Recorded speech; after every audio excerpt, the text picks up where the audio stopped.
evening, and welcome to the Minions of the Zoo Saturday edition. I'm your host and keeper of the Harry Channel, and with me tonight, our minions SkepTock. Hi, everybody. Serenity Star 13. Hello. DrFunctional. Get off my lawn. And Sora Luna.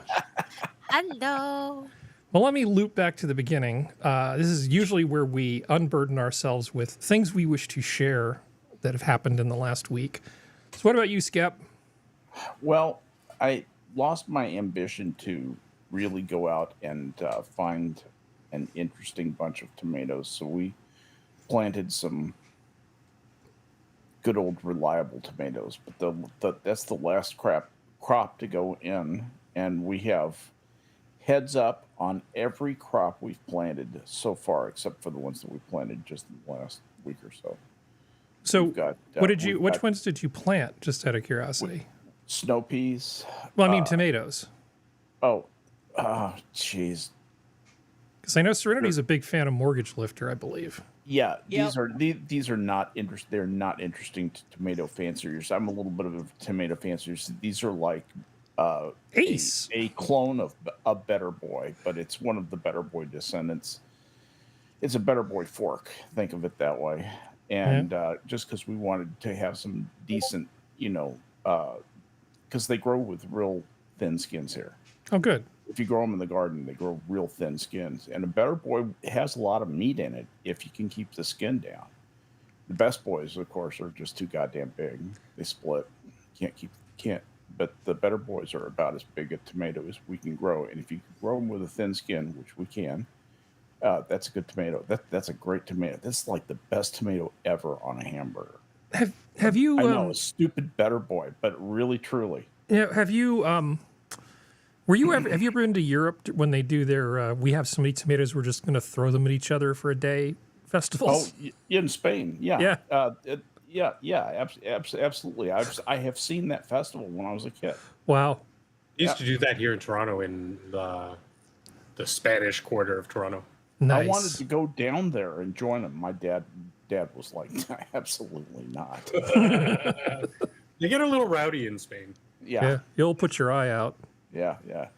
That was down there by Toledo. That was like southern Spain, where the crazy Moorish people are. That was kind of a fun trip. Yeah. Tiling and patterns. Mm-hmm. It's a fun thing mathematically. It's like if you're mathematically inclined, some of those Moorish buildings with the repeating tiles and stuff. Oh yes. Incredible. Down by the Alhambra. Yeah. The amazing stuff. Absolutely. I loved the Alhambra. I got to visit it twice. And I loved, there's that one long porch thing that is perfect for a little kid to go running down. There I was at the Alhambra, just sprinting down the main drag of the Alhambra, if you know how it's built. And I loved that. That was one of the best feelings I ever had when I was a little kid, was visiting that place. It just made me happy. That's really fantastic. So on that wholesome note, hi Serenity. Hello. How you doing? I'm good. You got any more coyote problems? Not so far. Need to put out any They're ticking away. Acme traps? Acme traps are the not most yet. dangerous traps for all. Serenity No. is the Roadrunner. Well, I was gonna say, She's not Wile E. Coyote. She's Annie Oakley, is who she is. Yeah, that's true. I'll grab a roadrunner and throw that roadrunner out there. Well, yeah, I wonder if Geodes actually sees them. Like he wakes up and goes outside and sees roadrunners and cactuses and things. His life must be interesting, but dry and arid. So you have anything you do want to share with us, since all of the things I assumed you were going to talk about, you're not going to talk about? No, I'm good. See any good Everything's movies? so far. Nope, not Read yet. a good book? Nope. Okay. I use Kindle Unlimited. There are no good books on Kindle Unlimited. It's like That's a it's certain like kind of trash. Truth. yeah, it's Good. Kindle Unlimited is a half step up from fan fiction, and the only Yeah, reason why I have no problem dealing with fan fiction is because it's free. Kindle Unlimited, you still have to pay a monthly fee, so it's like, so this is what passes for. I can see reason why a bunch of very lazy writers are like, yeah, I'll just put my books on Kindle Unlimited, because it's like, Wow. Yep. Yeah, I can tell y'all are lazy as fuck. They're Okay. worth it what you pay for them, aren't they? Which is about $4.99 a month, depending on how many you read in a month. You'll get paid in exposure. So hi, Functional. Yo, Yo. Let's see. I'm smoking. You work I've never at- been anywhere like basically off this. Well, no, I've been to the Middle East. So I mean, but I was very young. But I wanted to say, like, I'm still thankful that I live in a period of time where, you know, a simple search or whatever, and I can look as if I was there as best as we can without being on a holodeck.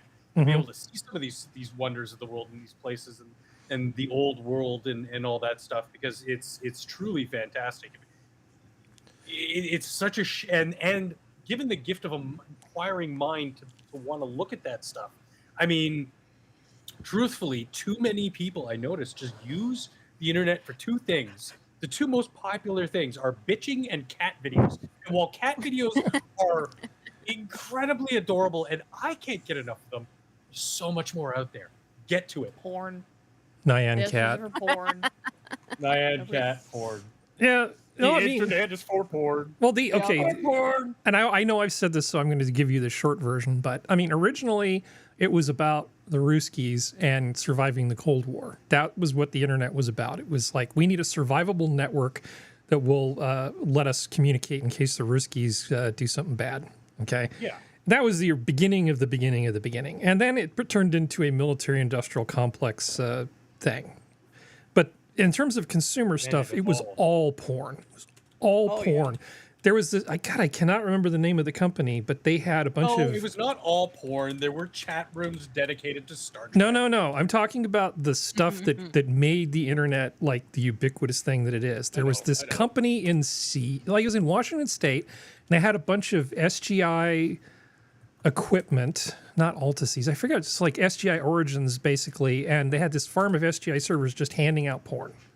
And that actually drove a lot of the commercial internet development in the 90s. Look at all this traffic. Yeah. No, they Don't you want to invest? yeah, they spent real money to make all that happen. Yes, I do. There was a demand, and it needed to be filled, and entrepreneurs stepped in. I mean, just because they artificially inflated it by using the most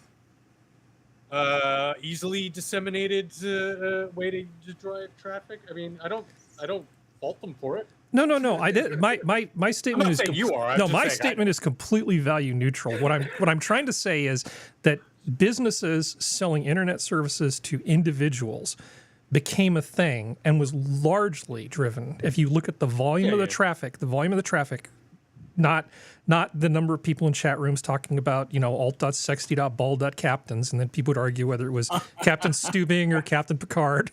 Just the far fringes of the Usenet. But in terms of I've been those places. yeah, but in terms of Actually, bites it of was Commander traffic, Adama. adult stuff was like the big thing in the early days that got vendors selling internet services to regular people. You didn't have to work for a defense contractor and take a Telebit Trailblazer home or know somebody who knew somebody to get a connection to something. It was all very haphazard before. It was like the early days of Bitcoin, when Bitcoin was being inflated by Silk Road Yeah, because people were using it to buy everything. illegal things People, online. drugs. And then when Silk Road got closed down by the feds, Bitcoin bottomed out. It's like that. Yeah, it was like Jabba the Hutt and Hunter S. Thompson had a fantasy and they created Silk Road. It was just, all of the bad things were there. Oh, I remember Claiming when my Silk Road time? got- It was an exciting time. You were going to say something, Skep? Yeah. That was me. If we go down the Silk Road rabbit hole, you won't have a show. Probably not. That's why I was saying reclaiming my time. I was I'm trying just- to cut him off. Yeah. I don't want to go down the Silk Road rabbit hole. Please. I thought I was being appropriately negative about it, but I have you children. yeah. I'm certainly not advocating any of the bad things. Because I'm kind of pro Silk Road, so get ready to hate me. Yeah. Well, I mean, just get ready to hate me. nah, I'm not going to hate you for that. Hi, Too Sora. much of a libertarian. Hello. How you doing? Oh, What much you better doing? than this week. Well, there's a bunch of stuff we have talked about, and I just don't know which of the things you want to talk about. So just good meals. We'll just say that had a very. Oh. Yes. Hold on. Because I tried. There's very good. I mean, it's nothing super special, but I finally tried. It was like the viral like spicy salmon sushi bake that was making its rounds on the platforms probably like last year or months ago or something like that. So I finally like made it myself. Delicious, totally worth it. I highly recommend if people like salmon to try that out. You can use it with leftover baked salmon or make it from scratch fresh. Oh God, it's so good. Yeah. Yeah. Easy for you to say. You're in salmon country. Mm-hmm. Sorry, But I never made it like that because like I didn't have some of the ingredients necessary, so I went out and got them. So the price was a little bit higher, you know, for me from the start. But then you know I have like all the bits and pieces. Hold on, what are you doing? What? Are you sure it was a joke, Carol? I cooked salmon in my dishwasher as a joke, and the results surprised me. Yeah, you poached salmon. Congratulations. Yeah, that was really good, and it lasts about like two days. So it was very tasty. Yeah. We have some, you know, farms around here that, you know, it's good for what it is. It's probably better to get that stuff nearly fresh than it is to get the stuff from your neck of the woods shipped all the way across the country.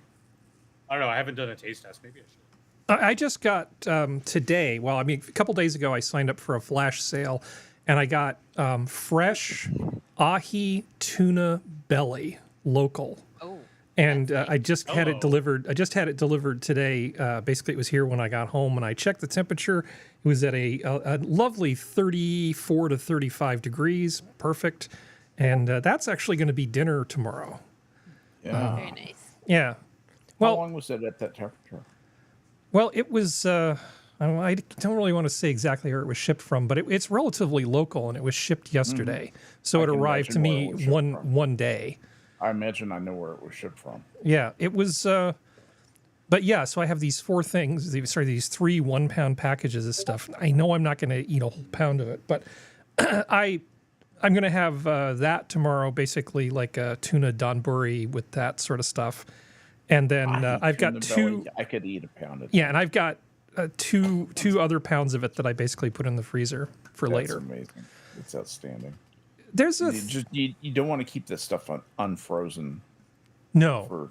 for very long. No, it's in a bin with an ice pack right now, so Yeah, it's in the bottom of the refrigerator toward the back with an ice pack on top of it. Keep it as close to 32 as possible. you can. Yeah. You just took the words out Yeah. of my sanitation lecture Yeah. mouth.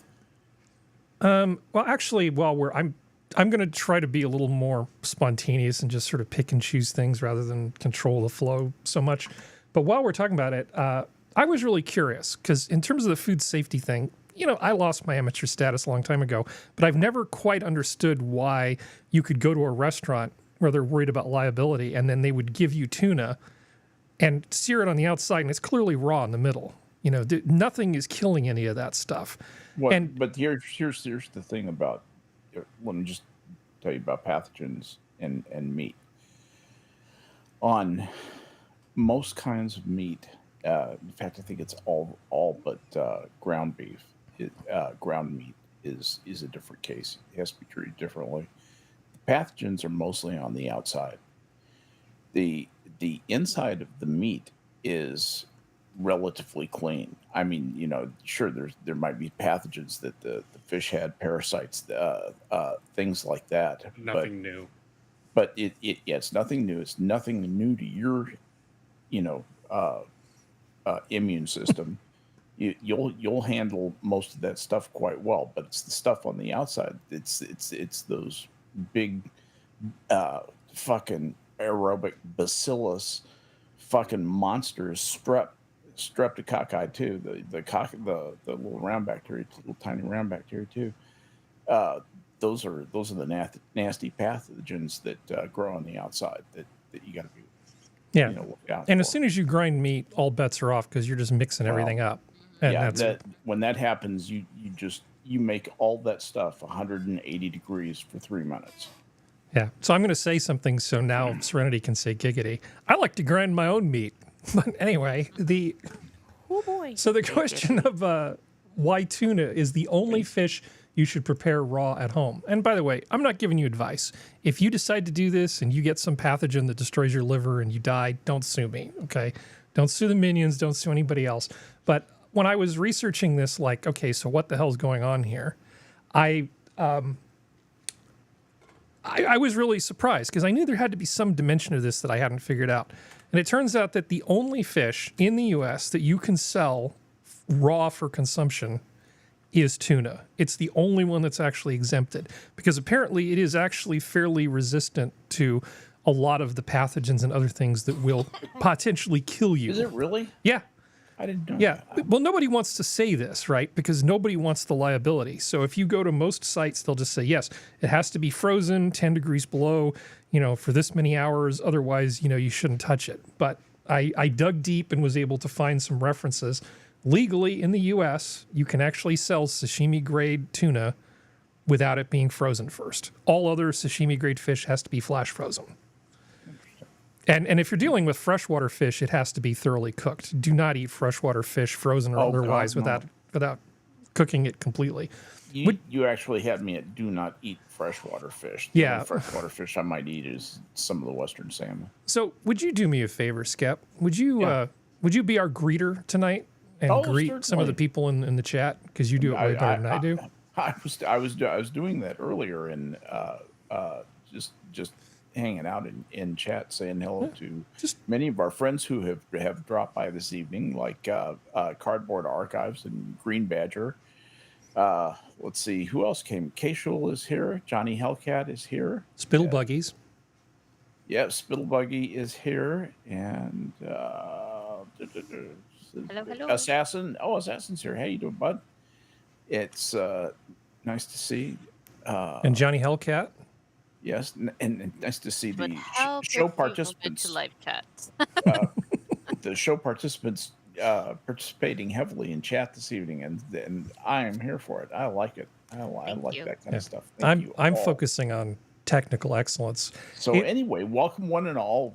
We're very glad to have you. And Harry's got a great show for us tonight. Lots of good things to anticipate. So sit back and enjoy the ride. Yeah, TBD. Whenever I think it's going to be, it ends up being great. Whenever I think it's going to be great, it ends up being, Yeah. I don't Life know. is like that, Harry. Marriages are like that. But we have a very good panel. We have a very good panel tonight, which usually means good show. So before we delve into the planned topics further, is there anything that you guys would like to sort of put at the head of the schedule? No, I'm good. You're good? Okay, well, let's dive right into it then.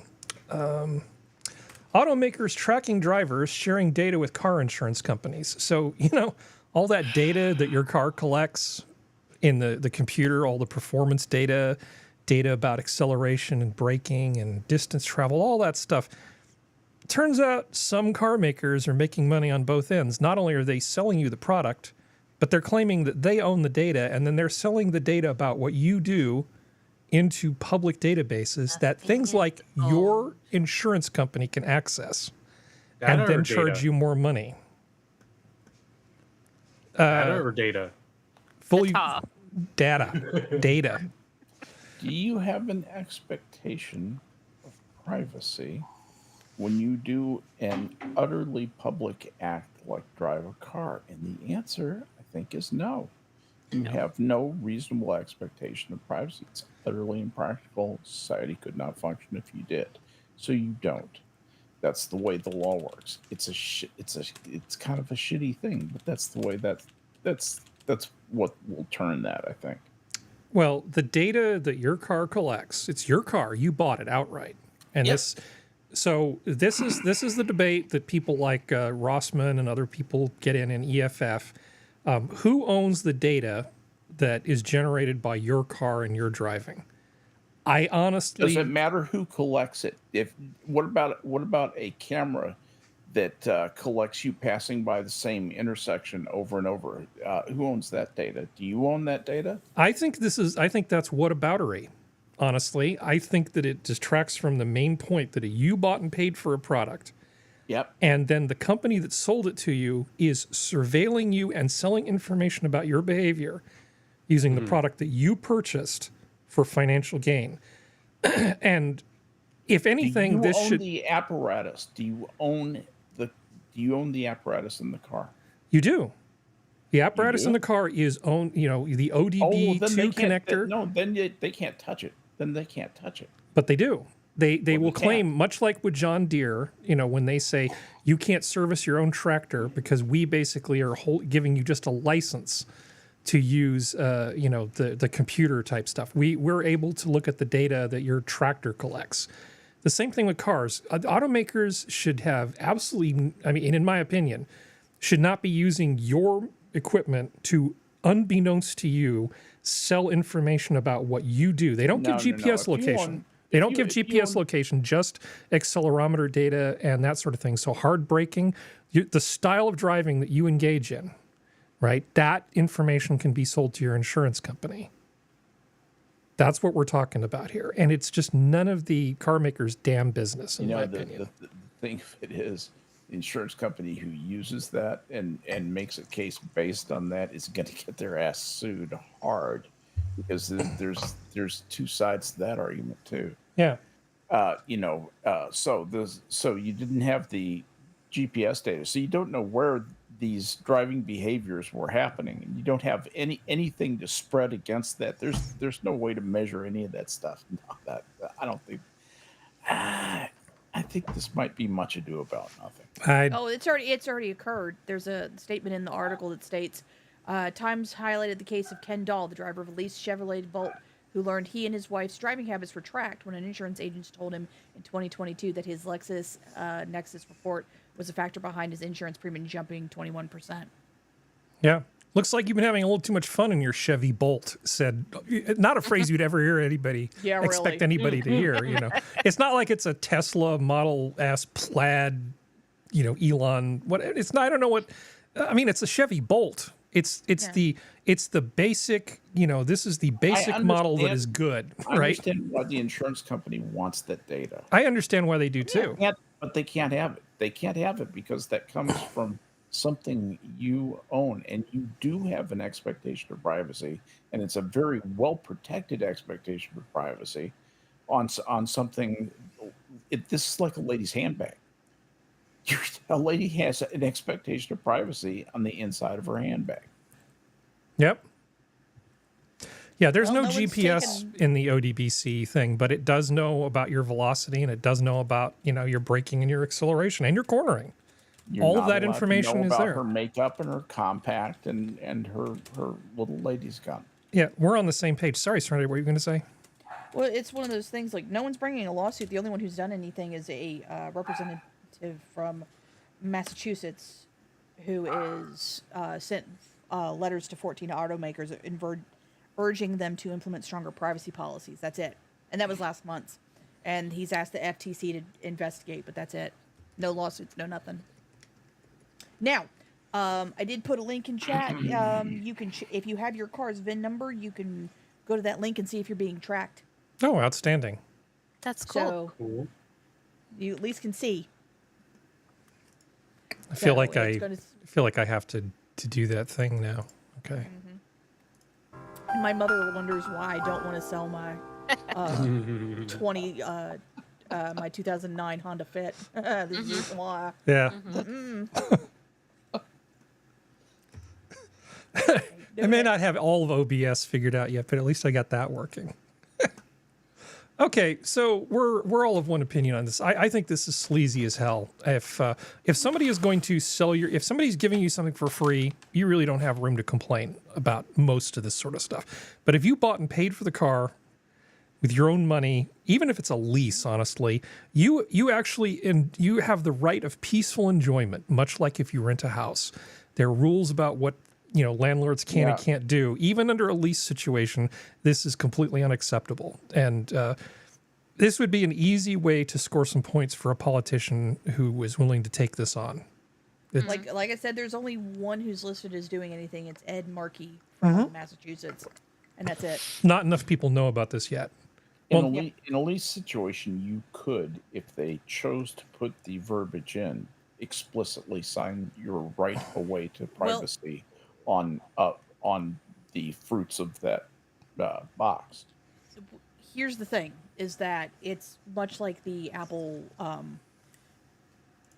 Whenever you do Apple, and it's like, do you agree? But where did it was that I read it?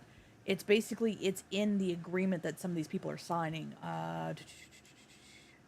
Yeah, the automakers and data brokers say they do not collect the information without consumers' consent. But many consumers are unknowingly agreeing to the data collection when they sign off on disclosures without reading the fine print. So it's once again one of these things that's hidden in the verbiage of the contract. And because people are trying to, and because the contracts are so freaking long and everything like that, people aren't doing it because they just want to sign it and be on with it. Look carefully at your Apple contract, at any Apple software contract. You'll find that you actually enlist in the Army of Liberia by signing. That South Park was great. And then there was another one where it was like you clean toilets for a year or something like that. But can it read? South Park. I remember. National treasure. I've said that for years. I remember the Apple licensing agreement for a long time, and I read through it, I don't know, like 20-something years ago. And as I got down to the part where it's like, you can't use your Mac for the development of nuclear weapons, I'm like, wait, what?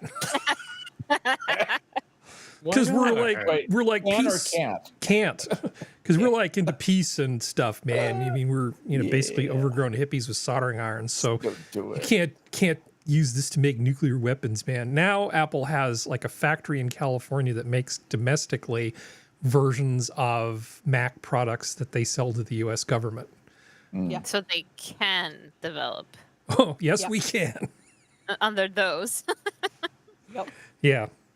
Oh, God. That's funny. So what happens if your Mac catches you trying to conjugate some multivariate equation that is obviously related to nuclear fission? Yeah, I'm sorry, Dave. This ordinary differential equation looks a lot like you're trying to compute critical mass.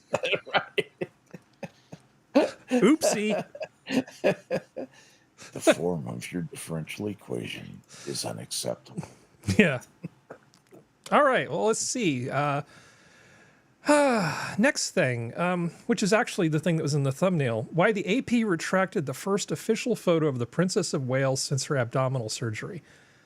I find it amazing that they've suddenly decided that, like, this is the journalistic hill they're going to die on.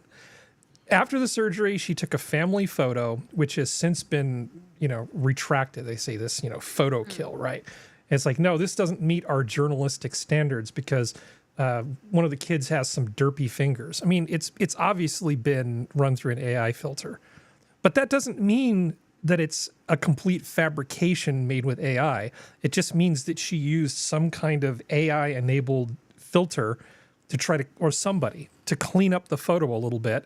And they were just really incompetent about it. They just didn't mask out the right parts of it when they ran the thing. That's all this is. This is the ultimate nothing burger, and they're so self-righteous about the fact that somehow they've stopped the what is her title now, Princess of Wales, from boondoggle, hornswoggling us all with this thing, right? I'm sorry, I'm losing the ability to speak. Somebody other than me talk. I mean, it's one of those things where it's kind of like it could have been AP themselves. I guess it was Reuters or someone who released it, and it's like, just because something's got a little wonk doesn't mean the entire photo's fake, guys. Like, god damn it. Yeah, kids just got some messed up fingers. That's about it. Oh God, you went out bad, Skep. You went out bad. Repeat. Oh, I'm sorry. Can you hear me now? Yeah, you're good. Yeah, Yeah. you're good.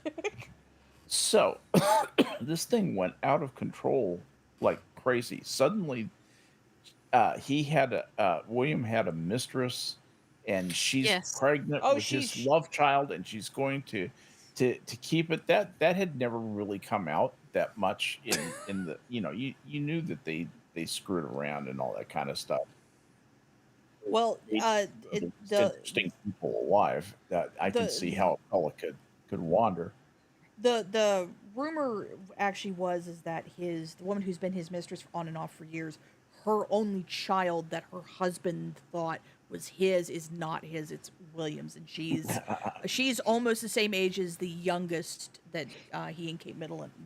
I don't have an allegedly thing anymore, so let's just verbally say this is. Allegedly. We don't know anything about the truth or falsehood of any of the things that were just called said. the little fellow Mordred. But I- it's but- one of those things like because I've seen pictures Need of the woman that's Prospero the here. mistress.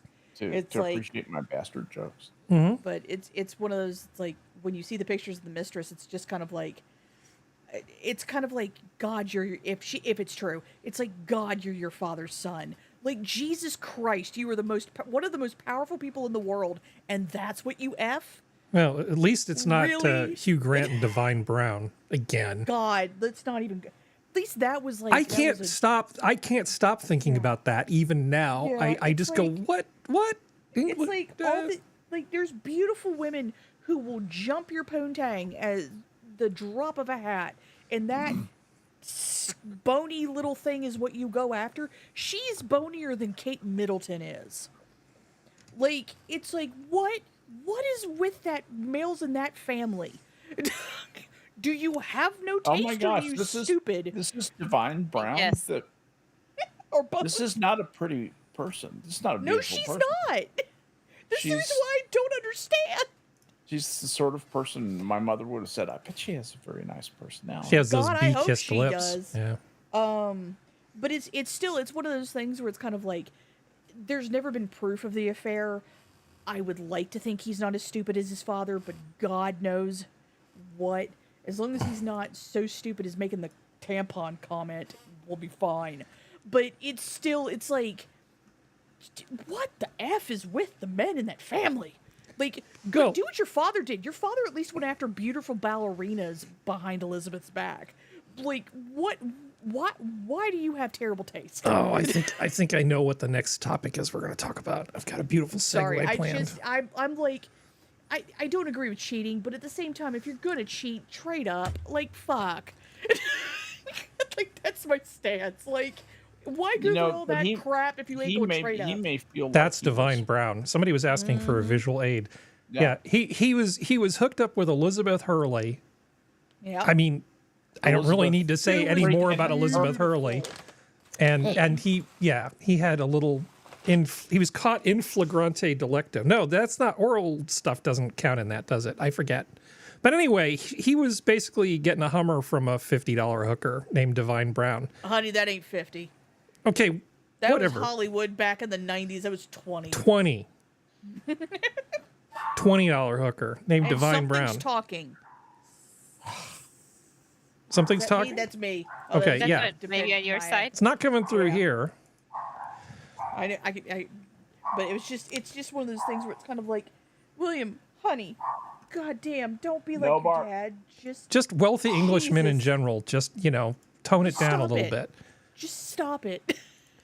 I mean, unless he's just into variety, it's not like Kate Middleton isn't, top What bird, variety? as they would She's say. just a skinnier, brunetter version of Kate. Kate Middleton is lovely. I mean, maybe she's no, a she is. terrible C word or something, and Yeah, no, but no, it's like but- just go home, dude. Yeah, but that's what I'm saying though. It's like go for something else. Just Like, go why- home and leave whatever. He doesn't Yeah. need to fool around with some. No.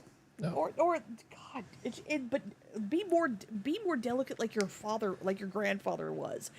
Like nobody knew about his mistresses until years Okay, later. but I'm still. terribly naive. Remember when Governor Mark Sanford just sort of disappeared, and people were like, "Where the hell did the governor go?" And and supposedly he said he was hiking the Appalachian Trail. And I said, Yeah, you know, no, he wasn't. maybe the pressures. Because I totally believed, because I am really very innocent in some weird sort of ways, that he might have actually just snapped from the pressure of office, and he just decided to go hiking for a few days. I actually believed that lie. He was actually in South America with some journalist and leaving his wife, and it's Gigging like, it. Jesus Christ. Now you're making us both look bad, Mark. And the thing is like it's kind of like Tiger Woods all over again. You are some of the richest men in the world, and you go for the Denny's waitress? Like, what? The blue Robin Jesus. Williams kept doing that. He kept marrying the Yes. nanny. It's like, why? Like, Oh, you there's- take care of my there's- babies. And he's not It's even like- going to some exotic location and finding some exotic woman with giant flowers in her hair wearing a muumuu. It's not like he's even, just sort of stepping out of his comfort zone. It's like, no, this is just still in your comfort zone, just going to get you Yeah. in trouble. It's just lazy. It's just one of those things where it's kind of like, once again, I don't agree with lazy. cheating. I don't agree with it. But if you're gonna do it right, and find like some exotic Indian princess who's like third in line or something like that. Like, Sure. go to town. Like, don't go for the freaking like. Well, while we're Yeah, on sorry. this I just- topic, I have something. It's under cringe, because I know this is. I won't call it a palate cleanser, because there's nothing cleansing about any of this. So, Yas Queen, artist creates viral comics that challenge double standards in gender. Now, Okay. Why Taken- is her hand so big? what? Why Yeah, is her she did. hand so weirdly big? Like, why is it that big? Probably because her penis is big. I don't know. Yeah, giggity. Yeah. So we've got all these great comics here. No Man Wants a Woman Who, we don't care. It's like, oh, so powerful. She just makes like empowerment comics, right? If you don't care, then you're not talking to them. So, So it you doesn't see, matter. the message here is, it doesn't really matter what job you do. Have a kid, don't have a kid, whatever. Everybody's equal, right? All bodies are equal. All jobs are equal. The male gaze, setting that aside. And I've gone through this whole thing, and I went through her stupid Facebook too, because I was so annoyed. And the only conclusion I could come up with is that it doesn't matter what a woman does or does not do. She's just as valuable as every other woman who does or does not do something else. Because if you take all of these things in total, it basically means that anything that any woman does, no matter what it is, doesn't actually matter. And By what that kind of same token, it should be the same way for men. If we're going equality, it needs to be the same way for men. Yeah. It doesn't matter what they do. If So you're gonna here's be like that. here's like Sum it up. the boss woman deserves respect, and then here's some woman working as a waitress deserves the same amount of respect. Well, You will get common decency from me. You will not get respect from me if all you're doing. you is absolutely get common decency from me. Yeah. And Let me tell you, the fastest way to judge a person's character is to see how they treat wait staff. Yes, absolutely. yeah, shaming I know women the for Serenity agrees with me. We've agreed Oh, yeah. violently about that before. yeah. And this is this cringe always makes me so mad, because it's like, if women really want to do the homemaker stuff, I don't care. If that's how you want to do it, go for it. As long as everybody's open and talking to each other, like, talk to each other. If you as a man want a stay-at-home wife who stays home and raises the babies, that's fine. Be direct about that's what you want. If you want to be a stay-at-home mom, or if you want to be, stop beating around the bush with each other, stop lying to each other, and just be direct. So this is the image that I wanted to segue to, Serenity, when you were talking about dancers. If they both dance for a living, why would one deserve less respect than the other? Just Well, dance. Well, yeah, there's just dance, Same amount of talent in both requirement. Yeah. Same talent requirement. Yeah, I don't know if either Serenity or Sora ever did the ballet thing or knew people in ballet, but I knew ballet people in is like a lifetime of work, isn't it? Yes. Oh yeah. I mean, if you're lucky, isn't it- With foot binding I as was a child. told little hippos don't dance ballet and was not allowed. Wow. Did you punch them? You got body shamed was as a my child. mother. That sounds pretty terrible. Oh God. I'm gonna shut up and not make a comment. Anyway, but It's, But it's- Eastern European tough love. oh yeah, that's what we'll call it. But like, ballerinas, if they're lucky, have a 7-year career. Lucky. if they make it to 15 years, they're considered like a freaking like Legend. Is the yeah. word you're And there's looking one for. lady who's been San Francisco Ballet's premier dancer, prima ballerina for 30, and she just now retired in her 40s. Like, it's one of those things. 'Cause she's like late 40s, but it's like to have the chance to even be that takes amazing skill. Anyone who has watched either TikTok, Instagram Reels, YouTube Shorts, YouTube videos knows it takes maybe 2 or 3 weeks to get to the level that most cheap ass strippers get to with the pole. Like, not the same thing, not even close. It does You can require tell a certain yourself. amount of athletic prowess It and work, does. and you know, working the pole is not the easiest thing I've heard. Any prima ballerina, if told to do pole dancing, could watch what a pole dancer does and would then go to the pole and outshine anything that pole dancer even thought about doing. Oh yeah, absolutely. The level of athleticism between the two, ballet people, I know you guys know this. They are just, they're like gymnasts, only Oh, yeah. stronger. Only their legs Well, are stronger. When in the women, because of the fact that they're on point on solid wood, Mm-hmm. like the amount of just pain threshold that you have to deal with. Yep. And I always feel bad for the guys because those tights they make those men wear, holy crackers, leaves nothing to the imagination. Yeah, And it's just like, but it's like, no, strippers are not. I will treat you with common decency because you deserve common decency. But as someone who's had to deal with strippers on more than one occasion, because I worked at a apartment complex that was in a college town that was down the road from about 3 stripper clubs, like, some of y'all are just bitches. Like, no, like, no, not even close. It's kind of like treating an OnlyFans girl like an actual model, or an Instagram model like an actual model. You are nothing alike. You can tell yourself all you want, but that doesn't change the fact that you are nothing alike. yeah. I don't view these. Well, a lot of progressive arguments seem to involve these false equivalencies. Oh yeah. Where they say, you know, like, looking at a woman the wrong way is the same as, you know, bad touch. Doing, you know, all these things are just like the same, and it's as if their moral scales or their moral barometer is just like all wonky. Like, you know, Well, it's the same picture. Everything is just like the same because these things are totally different. Absolutely, you know, if somebody does a hard job, I'm more than willing to give them credit for doing a hard job. That's fine. But these are not the same thing any more so than being the world's greatest chess player means you're the equivalent to that kid who broke Tetris. You know, the world's greatest Tetris player and the world's greatest chess player are not the same thing. That unless you have some weird false equivalence in your head. They want to be angry all the time. It's they need. They're all hunting for their great white whale. That's what it is. They're all Ahab. Why's it gotta be white? Because I said so. And Not very it's inclusive of you. No, not really. I mean, that's what they all want to kill, so it makes sense that there has to be a white whale. But it's still, because they need to, because otherwise they need to acknowledge the fact that they're no better than the very bullies that they claim to hate. And that's the reason why, and they fucking know it. Because when you actually start talking to them and you watch their eyes, you can see them start to realize that they are no different than the bullies that they claim to hate. Yeah. And then they always double and triple down, because then they get scared. It happens every time. So functional. I have something that I think you're gonna think is really cool. Okay.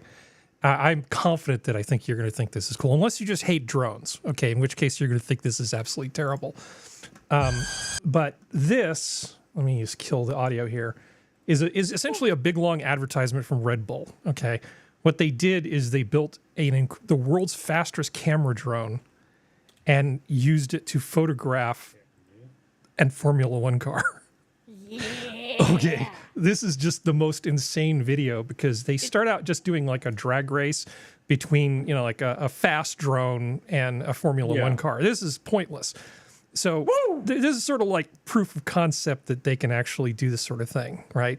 Yeah, they'd have to do it for long range because Formula that Ones thing don't take take off. forever to get up to speed. But this is not the same thing as going around a track and getting steady cam Yeah. video of this Formula One car, not in terms of the length, the amount of time that they keep this thing up, or the amount of maneuverability or anything else. Because the amount of G-forces you're looking at in that drone trying to go around corners is just crazy. So they actually took it to Red Bull's lab, and they built a new drone that could actually keep up with this thing. This drone is doing 300 kph. This is just the warm-up No. car. Is it Just to really? yeah.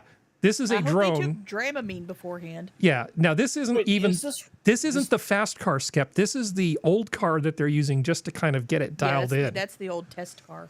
Okay, this is the old test car. Now later they bring up, and it's a wet day, so they had to do a wet lap.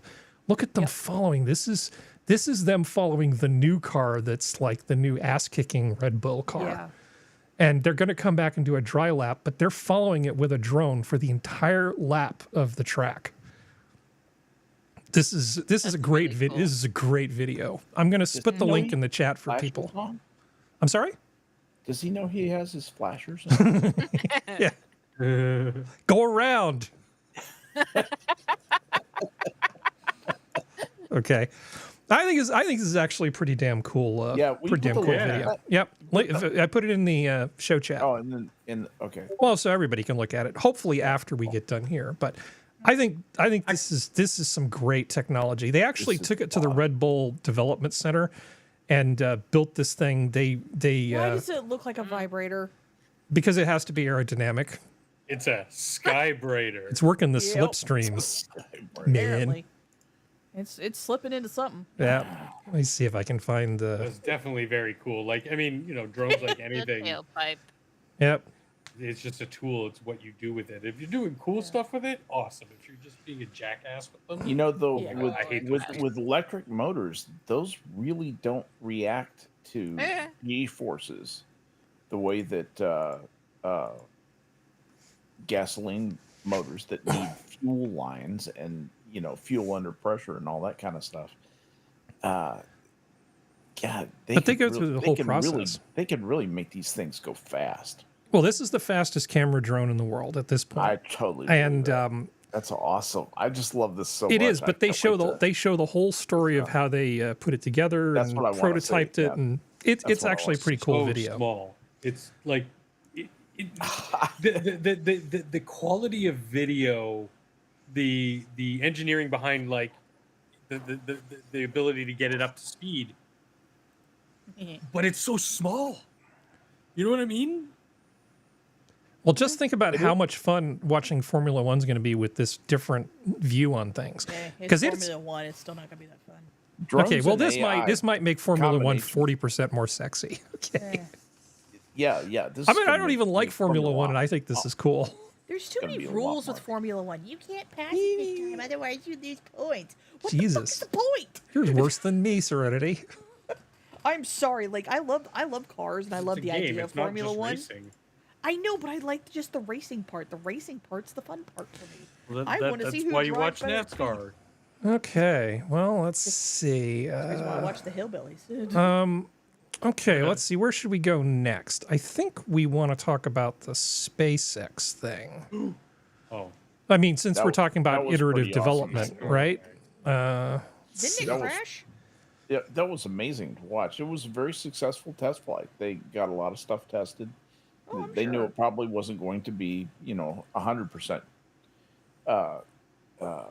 good to go, but they found out where it failed, and Yeah. it failed very, very late in the test. So That's good. they got most of their test data they wanted to. That's good.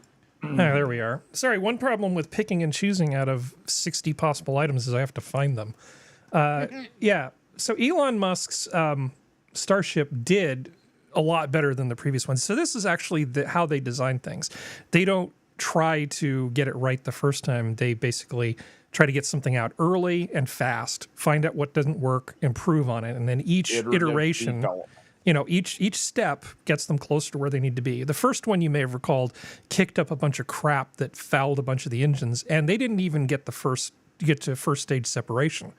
That thing had a rapid unplanned disassembly as Merlin engines just kept failing and failing. Yeah. Okay. And then the second one was a little more successful. This one, they actually they had first stage separation. They got Starship up into orbit. Overall, this is all, very good. So the thing, unfortunately, it failed on reentry. But this is still so much further ahead of where they were before. So, camera views were astonishing. Well, they actually plan to do several more flights this year.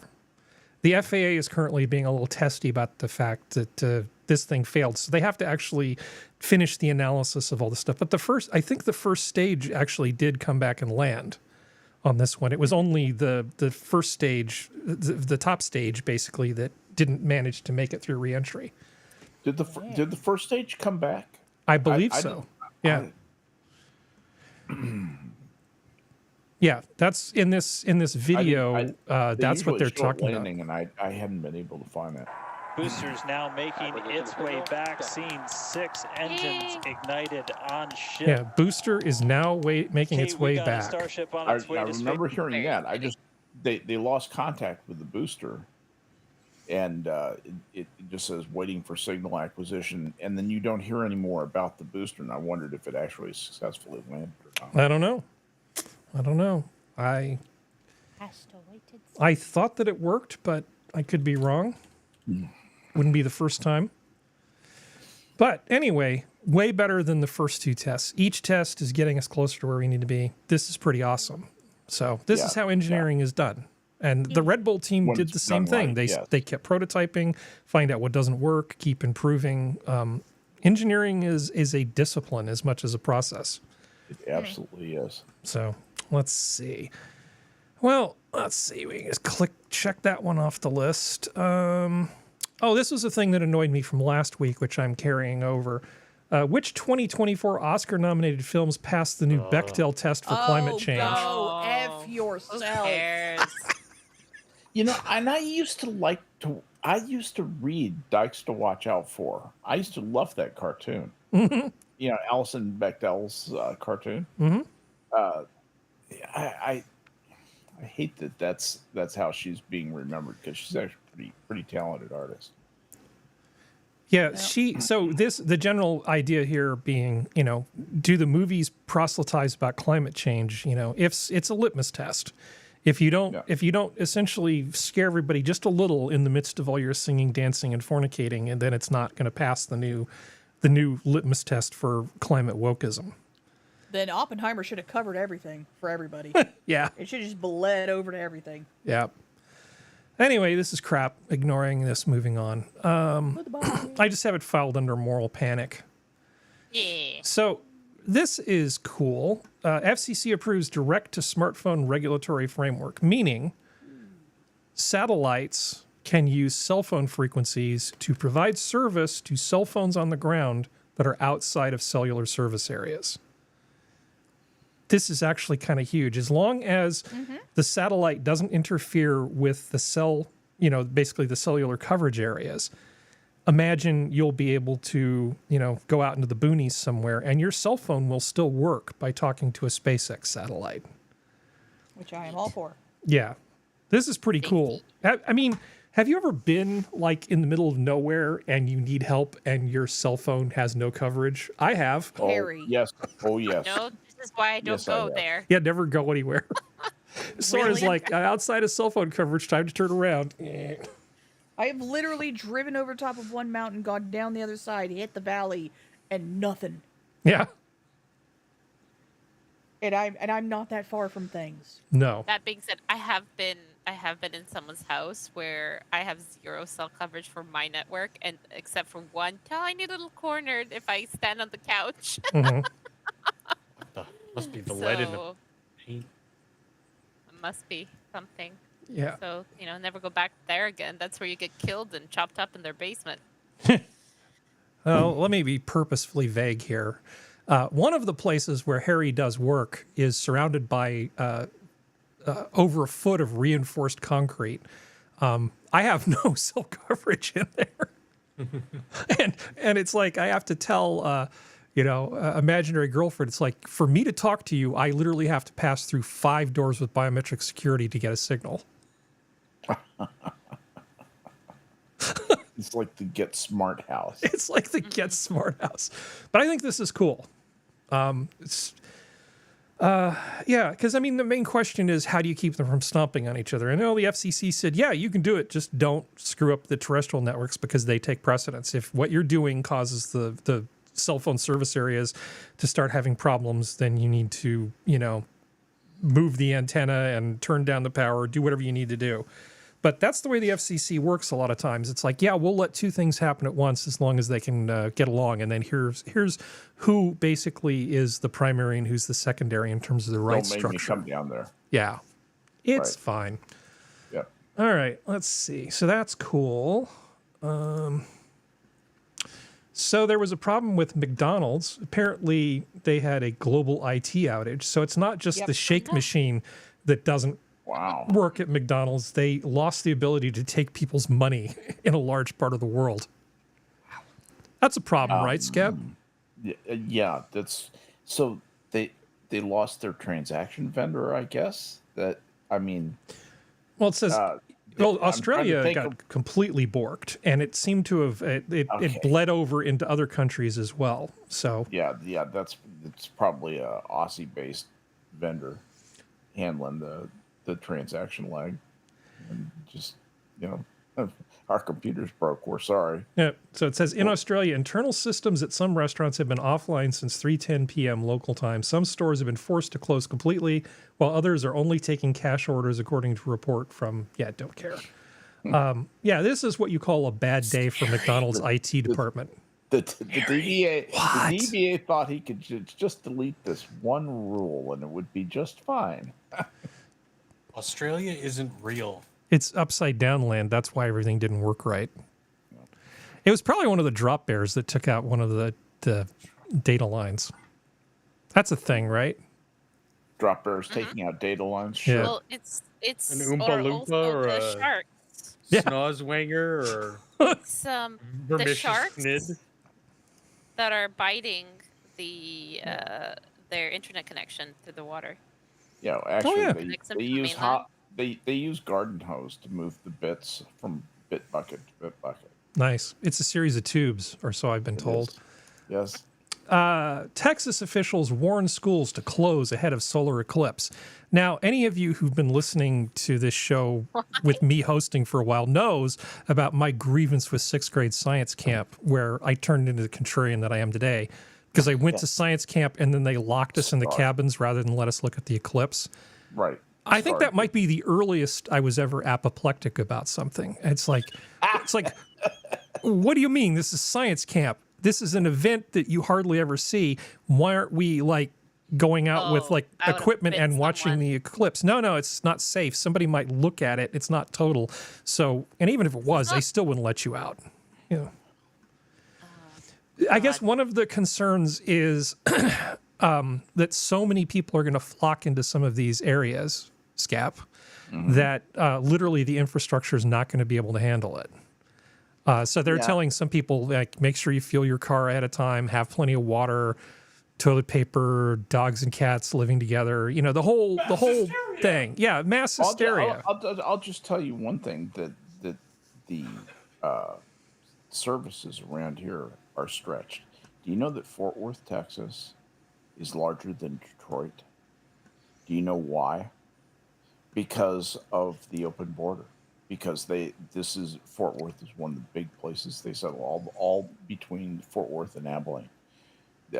And Fort Worth is becoming as large as Dallas. And most of those people are not Americans. Or many of those people are not Americans. Many of the big burgeoning inquiries. You mean our newcomers? Yeah, our newcomers. They're newcomers. I'm sorry. That's what I'm supposed to call them. As Denver closes new immigrant shelters, it's asking landlords to rent to people exiting them. That's not going to drive rental prices up at all, is it? No. It'll be fine. Okay. Sorry, you're going to love this because you just said what? So they're closing down a bunch of the homeless shelters for the newcomers, because I guess that's the new politically correct term for the people that committed fraud about their refugee status. Yeah. And came here. So they not only want landlords in Denver to rent to these newcomers, but they want them to rent to them below market rate. Of course. Of course. Now, it's like here where government was advertising, oh, we're opening our doors to Syrian refugees.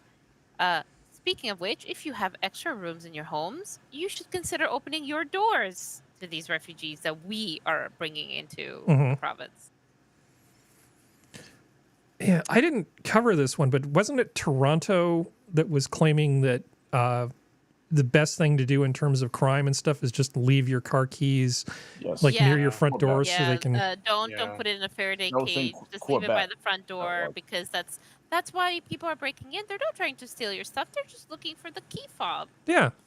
They just want your car. They don't want to hurt you. It's not worth dying for. Give them your car. Yeah, what if your family has 2 cars and then their family has no cars? They should be allowed to just take one of your cars. What's wrong with that? What's wrong with equity? Yeah, maybe they're just taking the cars so they can go drive to someplace to get bread. I don't know. I'm really sick and tired of this crap. I got to tell you. I think America is. I think we're about to have a snapback election. Oh, we could have Trump win by Nixonian margins. I had a random conversation with somebody I'd never met before. Just sort of, I guess, because I have that E in the front of my Myers-Briggs.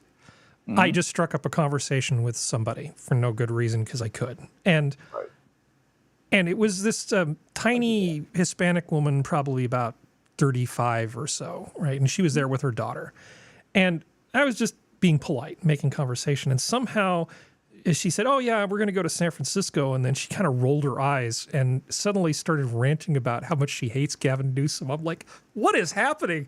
I'm in California and random Latinas are telling me that they hate Gavin Newsom and they're sick and tired of California politics. I was like, what the hell happened?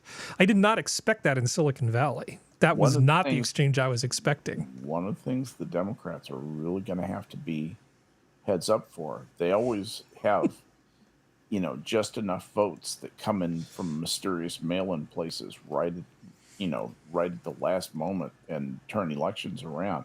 They're going to have to really be ready with that this time because they may have to come up with millions and millions and millions of votes from mail-in.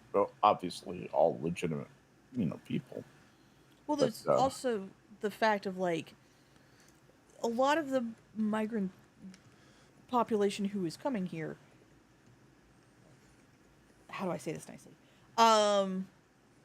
They don't want their own kind being here, so they're not going to be as open for voting for things to be open as some of the Democrats have convinced themselves. Because so you think that some of the people coming here, particularly the Hispanics, the ones that will vote, will tend to be more conservative? Yeah. Okay. Because it's like, I don't want any more of my kind here. I know what y'all are like. Get the hell out. Didn't the door close on my ass as I came through? They're conservative Catholic people, from South America. They're like, I was desperate. These other people aren't desperate. Why do you need to be here? Get out. It's like, shoo. Okay, let's do something fun. Okay, again, I'm not going to call it a palate cleanser because I know it's a sensitive subject here. Yesterday was the Ides of March. Yes, it was. Right? Oh, it was. I mean, we have Pie Day, which is great because he gives you an excuse to eat pie, and then yesterday was the Ides of March, and I think I take my history very seriously. I think that if you don't know about Roman history, you are making a grave mistake. I mean, and I've been talking about Roman history long before it was cool. Okay.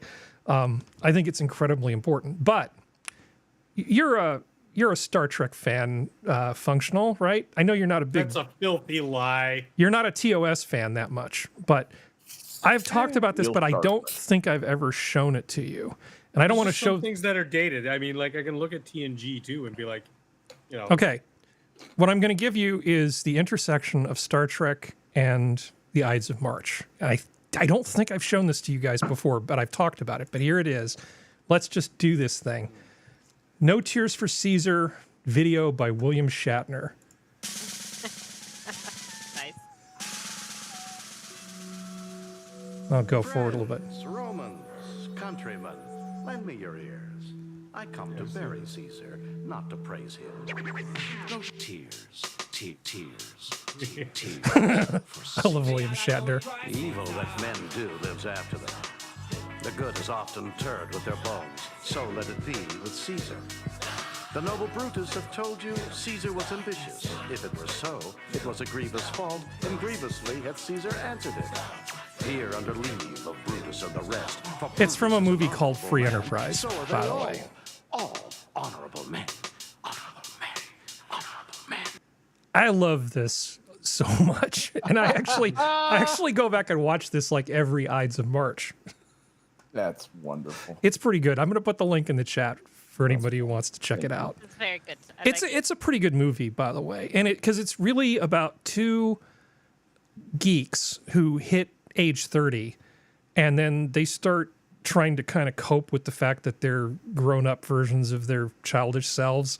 And there's a lot. There are hundreds of references to science fiction and fantasy in the movie. There's a huge list of them that you can find. It's like 200 something, and there's a whole lot of references to Logan's Run, and of course a ton of Star Trek things. And Shatner is one of the co-stars in the movie, except he plays sort of a weird version of himself. Anyway, I'm not. This isn't about Free Enterprise. This is about Julius Caesar. So William Shatner rapping Mark Antony's eulogy of Julius Caesar. That's what I just showed you. I love this so much.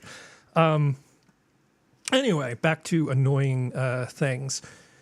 So, do we want to talk about this? Sure, why not? Oh, let's just talk about this instead. Okay, America's drunk driving limit may be changing. So, some people have decided that 0.08 isn't low enough. How about 0.05 instead? Now, I'm not a fan of people killing other people because they shouldn't be behind the wheel of a car. But I feel like 0.08 seemed like a pretty reasonable limit. Like 0.10 was kind of on the high side.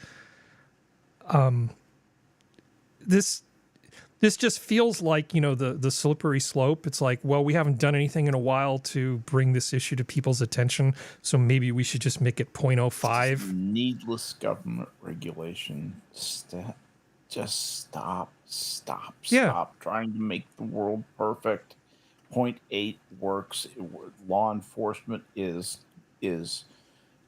calibrated for that level. So many plans, procedures that are in place are calibrated to that level of offender and offense. Don't fucking change a basic parameter of that system. You introduce all kinds of expensive changes you'll never notice, except the overall thing becomes less efficient and more expensive. Thanks for coming to my TED Talk. No, I agree. Were you going to say something functional? No, I was just. It's just the buzzkill nonsense, moralizing busybodies. Right. Again, I have no issue with 0.08. I think it's actually a pretty reasonable limit. I know how I function on 0.08. And, you know, if you're a person who can't function at that level, you can still be cited for reckless driving. Right. You know, there's nothing about, you know, 0.08 isn't like a floor that you have to hit before bad things will happen to you if you drive like an idiot. You can still be cited, and you can still be taken in for driving while under the influence. This just seems completely unnecessary. And like Skep said, why? Just why? Okay. So, yeah. And again, not a fan of drunk drivers. Don't do it. Yeah. Don't like it. That's just the way it is. Okay. Let's see. Where shall we go next? Oh, well, this is kind of fun. I like this article. Man pleads guilty to creating giant hybrid sheep. So, an 80-year-old man was arrested because he essentially imparted parts of this Wait, how was giant. he able to breed with sheep? No. Oh, that's not the story. Oh, Okay. According to the U.S. Department of Justice, Arthur Jack Schubarth was pleaded guilty to 2 felony wildlife crimes, a conspiracy to violate the Lacey Act and substantively violating the Lacey Act, enacted in 1900. The Lacey Act aims to protect wildlife, fish, and plants from illegal trafficking. He owned Schubarth Ranch, a 215-acre alternative livestock ranch in Vaughan, Montana, that maintains, purchases, sells, and breeds livestock like mountain sheep, mountain goats, and other hooved animals. He essentially wanted to create this big-ass super sheep that he would sell to people for hunting purposes.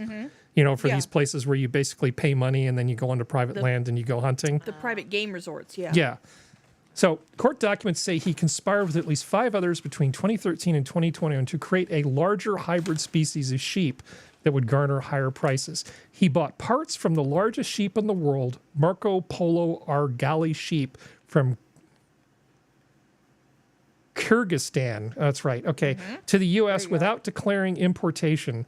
Average males can weigh more than 300 pounds and span more than 5 they're feet. big boys. They're protected big. internationally and domestically and are prohibited in Montana. The release states he sent genetic material to the labs to get cloned embryos. He then implanted those embryos in ewes on his ranch, resulting in a single pure genetic, super sheep, which he wanted to market under the name Montana Mountain King. So that's what you said. yeah. Yep. So it's like Jurassic Park, but for ginormous sheep. All right. Well, why are they banned in Montana? I don't Because know. they're massively invasive. A lot of the Oh, sheep really and a turning lot of the pests. goats and stuff like that, they will. It's like pigs. Yeah. A lot of them have, wild boars. especially the ones from the stand part of the world. Skep knows Yeah. about wild pigs. Oh, please But so do believe we. me. Trust me. Believe But a lot of the goats and sheep from that part of the world, they're basically not fully feral, but they're semi-feral. So they're like pigs. They can go wild in a generation, and if they Yeah. go wild, you're fucked. Like it's not good. And they're big boys. I've seen them. They're huge, and it's basically a like a wild ram. Like the mountain rams. It's like one the of those mountain bighorn sheep kind of thing. Yeah. it's them things, and they will, if they charge you, they're breaking your hip. I don't care Oh, yeah. how They absolutely they're taking will. they're taking you Mess out. up. Yeah. All right. Lacerate you with their hooves too. Let's send an 80-year-old to jail for trying to breed a killer sheep. Cool. Right. Yeah.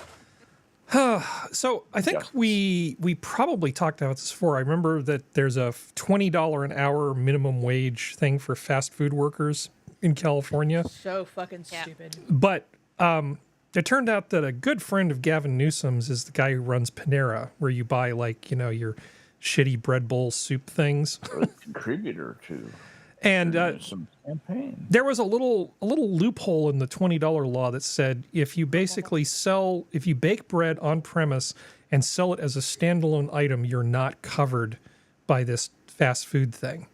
Yeah. And the optics of this, regardless of what actually happened, were not good. So Panera basically just said, okay, this makes us look terrible. We'll just pay them $20 an hour. You don't need to change the law. We'll just pay all these people with the minimum wage thing because it was making them look bad. And by association, it was making Newsom look bad, like he needs help. But they finally just sort of collapsed. This is a follow-up to an earlier article. So Minimum wages, they're just no economy killer quite like them. yeah. Yeah, this is great stuff. Well, to quote Milton Friedman, the real minimum wage is always zero. Zero. Right. Exactly right. Yeah. Newsom is he is just so completely given over to the lefty ideologies, spend big, and when that's done, spend more, and spend. That's all he knows. He believes that's the key to hanging on to power, and that's all he wants to do. Yep. I think he's mostly performative as a governor. I don't think he really governs much. I think he is kind of like an actor who's acting out the role of playing the part of the governor. But in point of fact, I don't think much of the policy is coming from him. I think he's told what to do. I think someone needs to get him knee pads for the next time China comes around. That's what I think we need to do. So Because that man, yeah, the only one who sucked more off China is Macron. But anyway, Well, they look alike. So if he needs any lube, I know where it's handy nearby for him. Just get his hair. Eric Swalwell, of course. Well, Swalwell at least had enough sense to go for an innie instead of an Audi. Yeah, That's true. Fong Fong. Good old Fong Fong. Fing Fing. I thought it was Fong Fong. Oh, wait, that was my earpiece. There was your headphones, yeah. What was her name? Fong Fong. Fing Fing. Fang Fang, right? Not to be confused with that diet compound, which was, what was that? Fen Fen. Fen. Which is just, legal ephedrine. Nice. It is curious to me how long it'll take Panera's to start shutting down in California, though. Yeah, well, I mean, it's like Greg's in the UK, except they don't have sausage rolls, so therefore it's massively inferior to Greg's. But it's still, it's like, it's the whole thing of like trying to tell people that raising minimum wage is not going to get them, it's not going to make life easier, and they're like, well, stuff's going up anyway. It's like, yeah, but you're going to exacerbate the process, you morons. It's like having a wound that's healing and then go, let me just stick it in raw sewage. You're just going to make it worse, you idiots. Yeah, you may get away with it a time or two because you managed lucky, but it's going to hit you eventually. Yep. So I want to complain about electric cars for a little bit and PG&E's relationship to it. So if you were going to buy an electric car, I mean, the hype that they give you is it's like you just charge it at home and it's much cheaper than using a gasoline car. So what would be sort of like the equivalent price per gallon for an electric car that you would want to see before you'd go, yeah, I want to sign up for all of those headaches? Would it have to be like $5 equivalent for gas? For the electricity, would it have to be like 3, 2, or is 1? Gas even the pain point? For some people it is. For some people it is, but not for everybody. Well, I think it's a pain point because there was this ad from PG&E, and they're busy talking about, with their special EV plan where you can charge your car at night, you can charge it for the equivalent of $3.23 per gallon of fuel. God, I remember during the Orange Man administration when you could buy gasoline for $2 and some change. Well, the thing is like for California, for you all, that's cheap. For us, it's not, because that's basically, we got down to $2.99 here where I live. You can spend way more money for a car, have to deal with massive depreciation, really potentially expensive repairs, all of the things that come with it, all so you can save a couple bucks per gallon on gas. That is not that's not a good value proposition by any stretch of the imagination. Well, it's also like there's more and more stuff coming out, and a lot of EVs, not just Tesla, of like poor build quality. Like I've seen so many people talking about just issues with the Tesla that are just like parts aren't matching up properly. The window will make a rattling sound even though it's rolled all the way up when the car drives because it's not fitted to the gasket properly. Like there's just so much. It's just like the car would have to come out perfect, and it'd have to be around $25,000 to even consider it. Yeah, I saw a Cybertruck at a supercharger today when I was buying some cake. But anyway, yeah, I had a terrible sweet tooth today, and I had to go get this toasted almond cake thing that I find I'm just slightly addicted to these things. It's like I don't normally have a sweet tooth, but it hit me today, and I had to go get some cake. And I saw this ginormous Tesla at the supercharger. For one thing, I think it was too big for the parking space. They have all these things set up. It's like it was the big Chungus thing that was just sort of like just heading over into both adjacent supercharger things. But Hertz a few years ago went in like whole hog into bringing Teslas into their rental fleet. And it did not go well. The CEO of Hertz has basically stepped down after 2 years because they 25,000 cars they signed up for. Well, I think they originally said, what was it, 20,000. So they're selling off 20,000. I thought it was 100,000. No. So they originally announced that they were going to buy 100,000 cars from Tesla. Right. And they also talked to Polestar and a few other different companies. And between the maintenance and the expensive repairs and just all of the problems, it's gone so poorly that they're bringing an old leader back, and the guy who's been in charge for 2 years is essentially taking his lovely parting gifts and going away. Yes. So if the economics of this don't work for a company like Hertz with their rental power, who is this actually for? If you have a really short commute and you can charge at work or you can charge at home or something, okay, maybe, I mean, it's good for some people, but I don't see this replacing gasoline powered vehicles for everybody, especially if a company like Hertz can't make it work. If they can't make it work at scale, anyway, you understand the point I'm trying to make. This is demonstrably it not working because it is essentially electric vehicles that cost the CEO his job. This is, follow the money and see what ends up happening with people. Electrics in their current configuration are not the answer. Yeah. They are not going to be the answer for us. Yeah. So we can do a quick follow-up on Voyager 1. And I don't know if anybody other than me and a handful of people care about this, so I'll keep it short. But essentially, they were able to send Voyager 1 a kind of like a little ping, right? And just said, hey, if you hear this, just tell me what the hell is going on with you. So instead of the just garbage that's been coming back in the telemetry, suddenly it started spitting out something completely different. And what it was a dump of its core memory. Ooh. So they're going in and they're trying to figure out essentially in the memory which bit got flipped where. And so by having this information come in, there's a possibility that they might be able to remotely, fix this bit that got messed up in core memory. There is a process for it. They've done it before. But unfortunately, in the system that it's in now, they can't fix it the way they previously have. But there's at least a possibility because now they know what's actually happening in the computer. And so if they can figure out where the problem is from this memory dump, there's a possibility they might be able to fix it.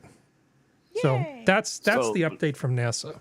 The core dump's gonna show you the module that failed, and then you're just tracing down to memory location tested values. Well, they know the module that failed. It's the flight data system, I think it's called, and it's one of a few computers that just sort of run stuff. So all of the instruments seem to be working.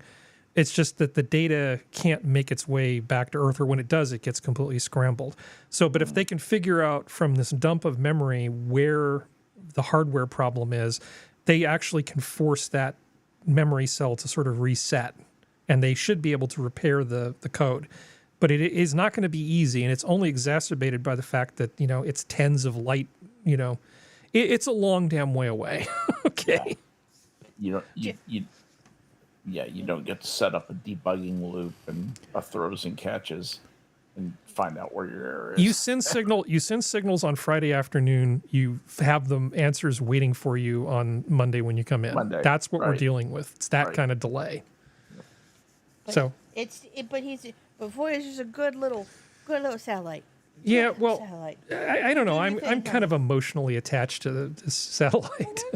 I love the little tank. Well, not little tank. It's a big tank. Yeah, it's 22.5 hours each way.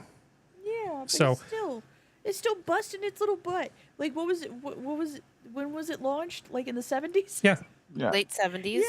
Yeah, that thing's been going. That thing's been working harder than some Gen Xers. We're still getting useful data. Well, we're still getting useful data out of it. It is actually so essentially there's two barriers that you can use to define the edge of the solar system.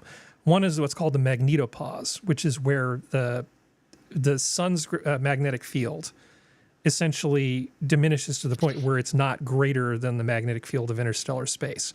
Once you cross that boundary, you are basically out of the solar system. Or you can use something called the heliopause, which means that the solar wind essentially reaches a point where it stops being more powerful than the interstellar solar wind, basically. So once you stop seeing charged particles coming from the sun and start seeing things that are in interstellar space, we can learn a lot of stuff, even though we're less than, we're not even 1% of the distance to the next star. We're It's still far away. We're 2 light days away from Earth, you know. Yeah, and Nearest Alpha star Centauri is 4 light light years. Yeah, Proxima Centauri. Yeah, exactly. But anyway, okay, enough of that, because like I said, I don't know how many people care about this. Good little workhorse. Good little workhorse. You do your thing. No, honey. there's just something about it that's Yeah. any of these, whether it's a little probe or anything that we've sent out into the coldness of space. I just, you know, It's I a know little we engine won't that see them could. back home, but It's a little engine that could. It's just a little engine Yeah. that could. It just keeps going. Doot, doot, doot, doot. It's Yep. been out there for 50 years. I had that book when And I was a it's- kid. Same. But it's Yeah. still, it's like, it's been out there for almost 50 years. It's done more for us than a lot of people in the same generation that were born around the same time. Like, it's a good little hard worker. It's a good little engine that could. You keep doing what you got to, honey. I mean, it's been in We're space. proud. It's been in space for more than 500,000 hours at Yeah. $20 an hour minimum wage, which I think we all agree Voyager 1 is worth. Anybody want to dispute that? That's no. uh, And Spittle Buggies in chat does agree that this is amazing news. Yeah. That there's pinging back, and I Good. agree. Good. So there's people who care. Yeah. We need this is positive news. We need that. Well, I'm gonna put the link to the NASA. Well, is this a press release? I guess it's a press release, or is it like a blog post? I don't know, whatever you call it. But it's from NASA's PR department, and I actually find this to be preferable to the articles that other people have written about what's in this. It's just a little closer to the source without quite so much ridiculous spin added to it.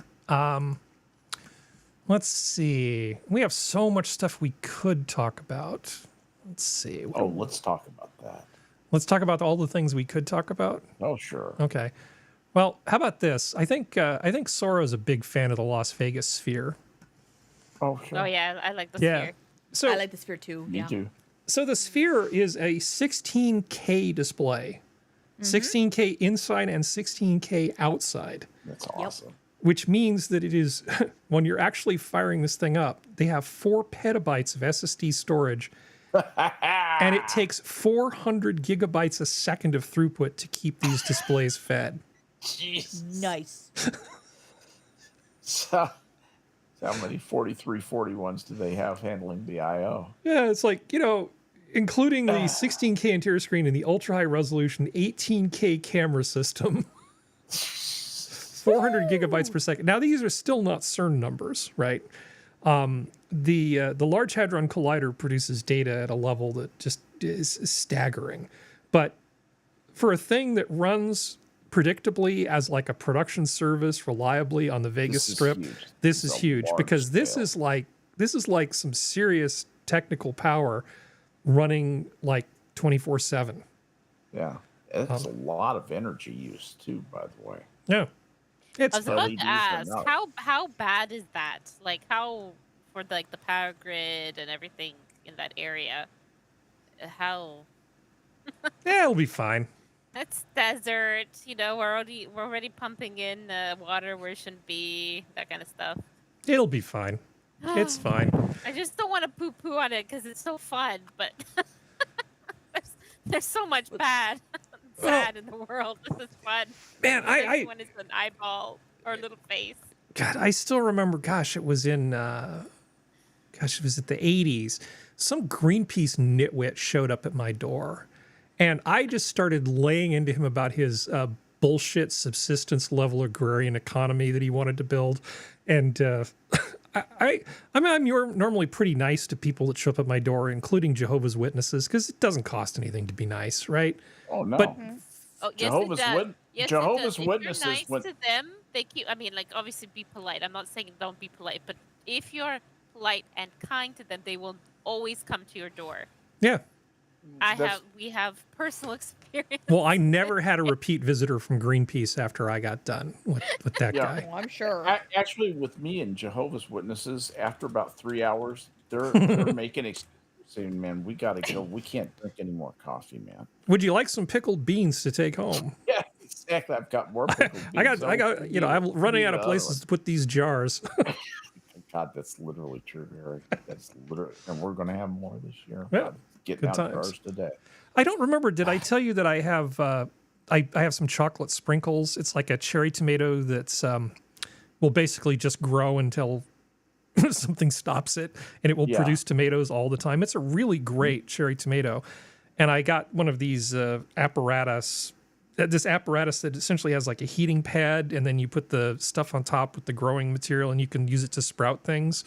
So I've set up a little sprouting station for to get some stuff ready for the outside. And it only took 3 days to get to start to see the first signs of those tomatoes sprouting.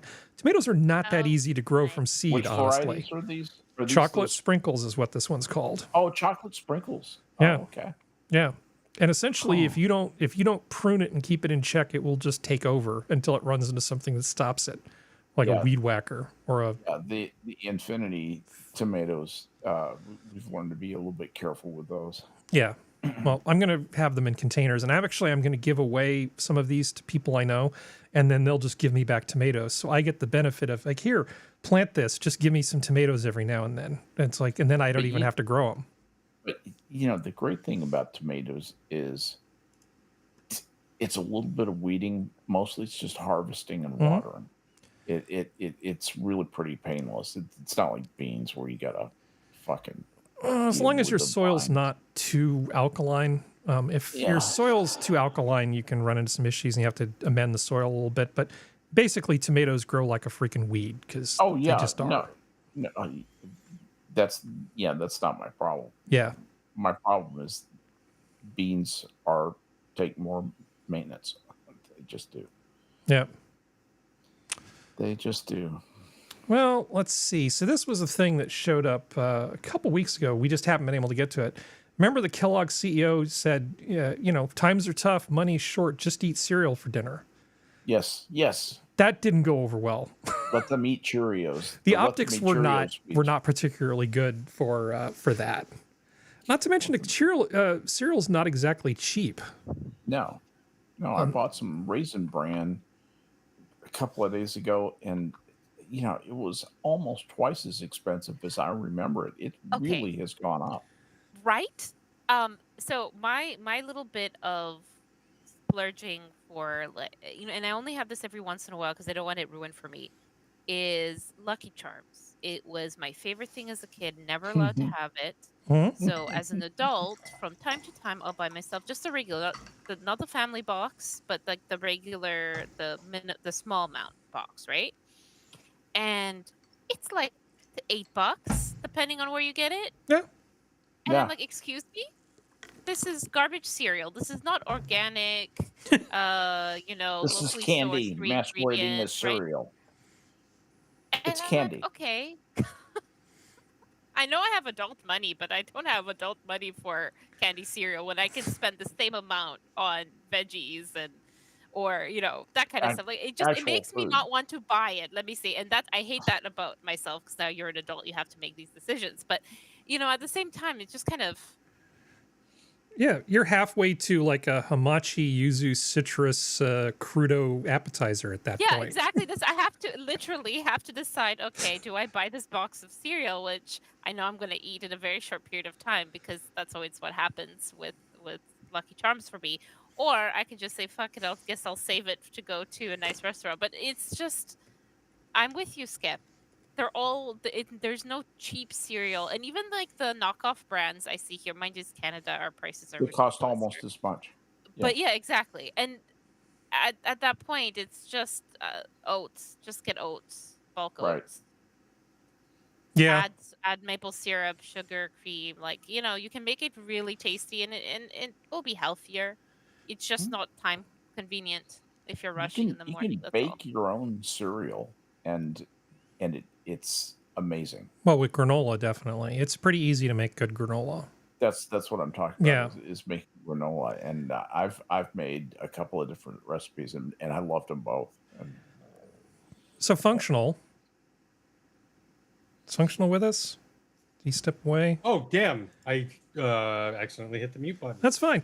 Hey, if somebody told you to make Rice Krispies from not Rice Krispies, Rice Chex from scratch, how long do you think that would take you? That would be almost impossible to make outside of like a factory, wouldn't it? Well, yeah, like some of those cereals, yeah, definitely. So I mean, it's not like they're not adding value, but what they're really doing is they're just making it a different shape. But you could do something similar. It would probably just look more like, cornflakes or something. It's just some, obviously a lot of this stuff is machine pressed. Like, Yeah, actually figuring out how to make cornflakes, it's a story which we probably have talked about in the past and I've just forgotten. But the whole story of how they came up with cornflakes, I think it was some accidents. There was an accident and then they tried to find a way to sort of salvage it and they're like, hey, these flake things actually might be pretty good. It's not, I mean, it is interesting to me at least, but all these sugary cereals and stuff, I don't know. It's at least they're not telling us to eat bugs. So this is still Kellogg's is still better than the World Economic Forum. Harry. Yeah. Not telling us to eat bugs yet. Yeah. They're telling us to eat snakes. Not How about until eating Kellogg's snakes? comes out with cricket flakes. Does sound And then they good. say it's a good meal any time of day, and it's nutritious and environmentally. It's high protein. How about a nice slice of python? They're talking about python ranchers in Indonesia and in Japan, and they're selling python meat, and it's the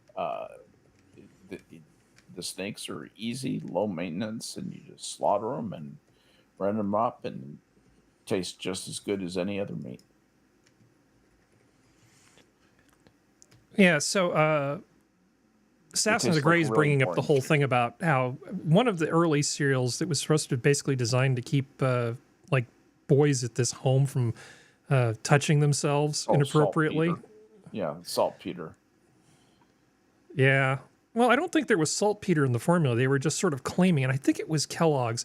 But there's that whole story about like the two brothers and the one brother ripping off the other brother and et tu brute, and there's a lot of history behind that. I know that that's something that people cover a lot. I can just never remember which of the early cereal companies was the one behind that. It was Post though, wasn't it? It wasn't Kellogg's. I forget. It was CW Post. It was not. It was the brother of the Post. Well, one of the brothers came up with it, and then the other brother had a head for business, so he full on Edisoned his brother and drove him out. Yeah. Yeah, it's Edison, his brother. Jesus Christ. It's like Jettison, but Edison. His brother was sus. All right, let's see. Where are we? We have 22. Like Tom Fogarty and Creed's Clearwater Revival. We have 22 minutes left. We could do something serious, or we could just talk about other things. Let's see. What do we want to do? Well, we can make fun of this article. This is more of this stupid virtue signaling. So, gaining traction, losing tread, pollution from tire wear now 1,850 times worse than exhaust emissions. Wait, whoa, what? Yeah, that's what this is claiming. This is I've got it filed under genius or junk. They're claiming that the particulates that are shed off by tires are this many, almost 2,000 times worse than the particles like that come out of diesel cars and trucks. Nope, they're not aerosolized. Bullshit. They're stuck to the road. Fuck you for Christmas. They're trying to invent a problem here. They bullshit. sure are. This is one of the worst, most dishonest articles I've seen in a long time. I'm not even sure what point they're trying to make or who they're trying to jerk off. I think it's absurd on its face. Yeah, it is absolutely absurd on its face, but this thing actually sort of made the rounds a few days ago. Just no. It's obvious what the issue is. Yep. So they talk about this stuff a lot. I don't know who they're simping for, but tires, not tailpipes. Why low tailpipe particle emissions may now be dominated by tire wear. Yeah, again, no. So we agree this is just by tire wear. This is just shockingly terrible, right? Yes, it is. That's like Vice News bad. Yeah, it's pretty awful. It's pretty damn awful. Are any of you familiar with Ricky Gervais's little friend Carl Pilkington. Yes, Pilkington. Yes, who is very funny in his own right. What about, other than Skep, any of the rest of you know about Carl Pilkington? Not by name. Okay. Let's So see. back in the beginning, like, of the internet, pretty much, with podcasting, Ricky Gervais, Stephen Merchant, his co-producer for The Office, were putting together a show on XFM radio in the UK. And they were assigned this guy who was a sound engineer. His name is Carl Pilkington, who ended up becoming part of the show. And to this day, people are still making, decades later, are still making compilations of the conversations that they had. I still go back and watch them. They are so damn funny. And lately I've been noticing ones where they've taken and they've leveled the sound out, and they here's 8 hours of Carl Pilkington talking at a level sound volume to help you sleep. Nice. Okay. And I love this so much. This is one of my favorite things. So I found a few different sets of compilations. One of them is he actually started supposedly keeping a diary. Now, I admit, I don't know if he's a comedy genius or just this little treasure that Ricky Gervais found. I still don't know if it's an act or not. And I mean, it's like a Laurel Yanny thing. I just don't know. I don't know. I've don't seen know. Interviews with Carl. What chance have you? I don't think he knows. So I'm going to play. Seriously. Yeah, I mean, seriously, I don't know either. But I want to play just a little bit from the diary of Carl Pilkington, where he's going on a trip with his girlfriend Suzanne. And these are just a few of his observations. Now, everybody seems to be making compilations of these. It doesn't look like they're aggressively copyright striking people. So I'm going to try to not talk for like a minute or so, and hopefully we'll be okay. Getting burnt because there's more of you on show. I asked Suzanne, and she said she didn't know in that sort of not listening kind of way. I wanted to hang about to see if the fat bloke was going to get in the kayak. No, wait, we're in the wrong timestamp. Let me do this again. Let me fix that. Heard about There's that? no point. Amazing. Sometimes you can't read it, can you? So it's Right, best to okay. look at ancient times. Oh my God! It starts on the first day. This is wonderful. Going on holiday. Let me fix this. We're having some audio issues here.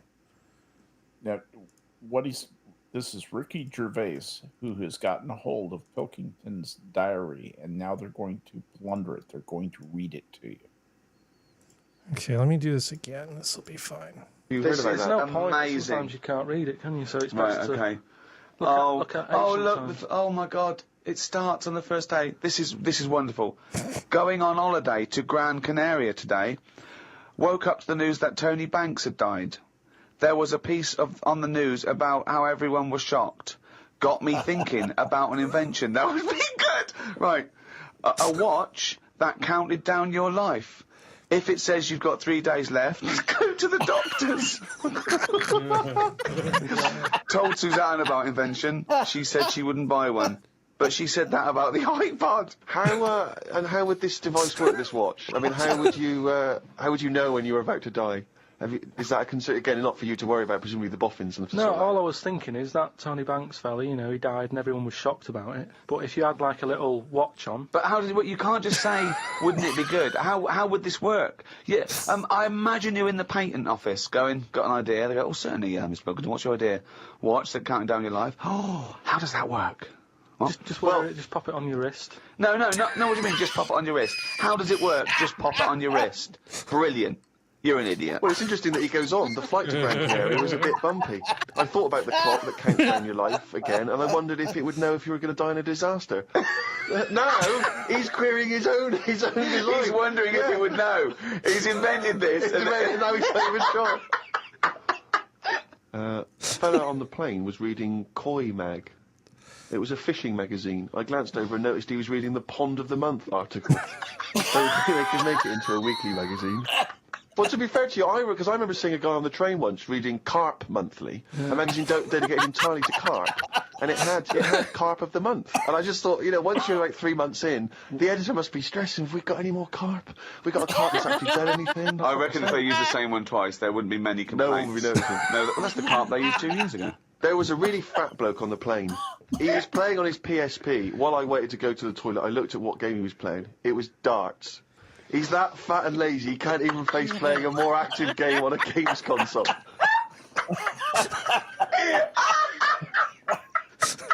Me and Suzanne got off the coach along with a couple of old people. One of Let's them do a was in a little more. wheelchair. I don't think it was wise of them to come to a volcanic island with a wheelchair. Everywhere's pretty rough paving and slopey. Guess I'll keep an eye on it as the weeks go on. Day 2 in Gran Canaria. Okay, this goes on for 3 hours. Okay, now, okay, as amazing as this is, okay, as amazing as this is, there are other things that he would talk about other than the diary. He also would do these supposed news articles about monkeys. So this is the complete monkey news compilation. Did a bit more research this week. Okay. Found a good story out about a monkey. Right. Tell us about this monkey, Carl. You're going to love this one, Steve, right? Yeah, so last week we were talking about how, like, a lad left his family because there was problems at home and that. He went and lived in the wood. He got airy. Right? Yes. No. Leave it there, Rick. We haven't got time to go into Right, it. so... That's what happened. And that's what happened. He lived with the monkeys. He went airy. That's anyway, that's what happened. Looked into some other stuff about, like, airy kids and all that. Yeah. Came across this story about a bloke, right, who worked in a zoo. Oh, dear. Right? So... Trouble's brewing. Loving his job and that, but it's quite a lonely sort of job because you don't see many people. You're just dealing with animals all the time, right? So anyway, he gets a bit pally with a monkey because it's the closest thing to a human. Well, that ape is. Right. Yeah, but you can't really go that close to apes. Well, They're dangerous. what do you mean? What type was it? Do you Just mean it was let a him tell the story. Was it a chimpanzee? I reckon it was a chimp. Yeah. Yeah, it Oh, was you a don't chimp. even know, It so was it's a an chimp. ape. It was a chimp. Okay. Yeah, but it doesn't matter, does So it? he It's the gets story. pally with him. Right, so he gets pally with What, him. did they go on and holiday together? well, no, I mean, it starts On the pool together. starts off just checking each other out and, you know, probably sharing lunch and that together, right? Anyway, this goes on for a while. Is you know, they're getting on well and that. And then after a while, right, the monkey starts sort of imitating him a bit more and sort of walking upright, Oh, God. Yeah. right? So he thinks, oh, that's a bit weird. Anyway, they get on really better and what have you. So he thinks he could live at home with me, this, Yeah. because we're getting on a storm. So he takes him home, and before Is this you the know it, beginning of Beneath the Planet of the Apes? I think it is. I think you've seen this on video. I'm worried, because he's already imitating him and they're moving in together. I'm thinking it's maybe a bit like single white female. Single white zookeeper. Oh, brilliant. right? So Go on. anyway, so it's moving in, and it's getting used to sort of the normal human life. It's having a cup of tea in the morning. Pinky tips. As it finishes the day off with Oh, dear. Finish the day off with what? He with a doesn't little know how to brandy. move a piano at one point, does he? Finishes the day off with a little brandy. Yeah. He pours himself a... Is he wearing a smoke? Okay, these stories go on for a long time. There's one about a monkey that supposedly can fly commercial airplanes. There's one about a monkey that's a builder. Like, did you build skyscrapers? Yes. There's all these incredible. There's a monkey who's a doctor who performs surgeries on people. Carl Pilkington God. is These are like cautionary tales. he's like a national treasure for the UK, but I mean, I think he's really a treasure for humanity. And I think he's legit. I think he's actually like this because I've never, well, only a couple times have I seen him almost break character, like when he was making some videos with Warwick Davis for Netflix, like An Idiot Abroad and those sorts of things. Yeah, yeah. But if you haven't heard a lot of the old Carl Pilkington stuff, go on YouTube. There's hours and hours and hours and hours of it. There are worse ways you could spend your time. And I love this. This is one of my favorite things. So there you go. Now you know more about me and my weird sense of humor. Okay. Let's see how much time we have. Oh, we have 11 minutes left. Well, we can go over, but you know what I mean. Let's see. I've got an entertainment thing. But So before you go on, I can understand why people listen. It's excellent, like ASMR. Yeah. As you go to sleep, I understand why people would do a compilation of that to go to bed too.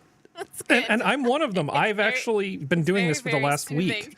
And I've heard all this stuff before. I've gone back and I've actually every single night for the last week I've been playing this sort of stuff, and it effectively stops the hamster wheel in your head without How do you drugs or understand alcohol. What they're saying?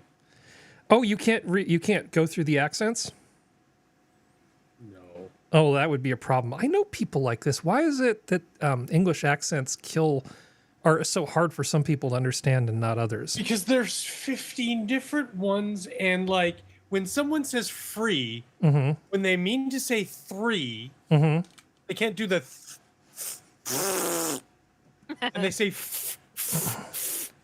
but you don't know that because it's one of those dialects that can't do it, not the ones that can do it, and then yes, it breaks my brain. Yeah. Do you remember the old Pink Floyd song "Free 4"? That's what that's making fun of. Is you know, instead of 3-4, it's free 4. Free 4. Yeah.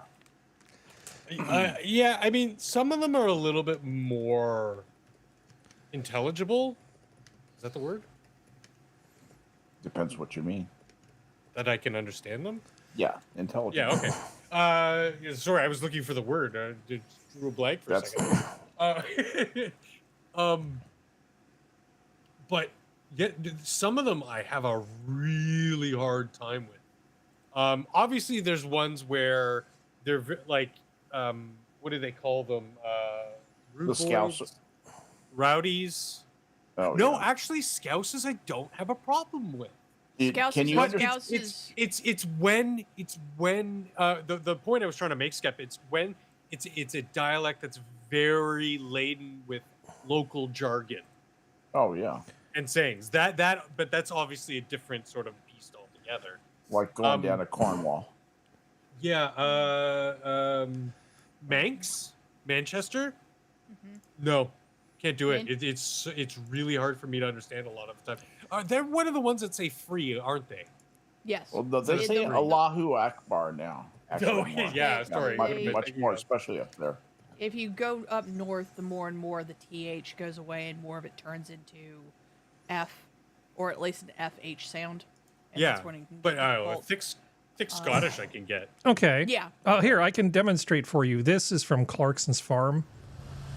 Oh, yeah. So I his love Gerald is the guy who manages the fences and stuff. Let me get to where Gerald shows up. Oh, God, his accent is so funny. I wasn't planning this. That's Gerald on the radio.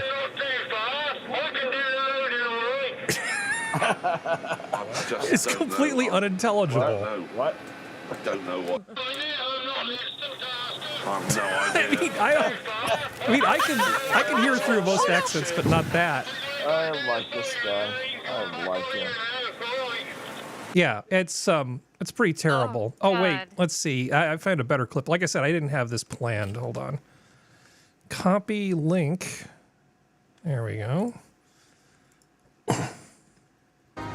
And 2 long This days is the one later. where he's not on the radio. No, it's the same one. Sorry. Back from the council. Hey, look at.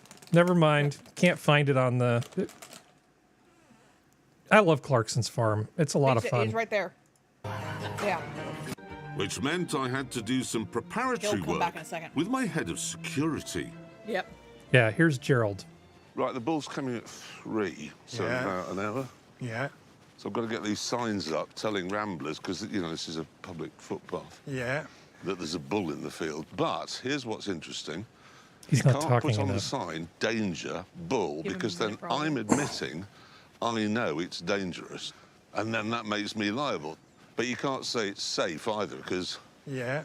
Have you ever This is been why I attacked don't do by a bull? impromptu things. I know an old farm, you know, this is a story.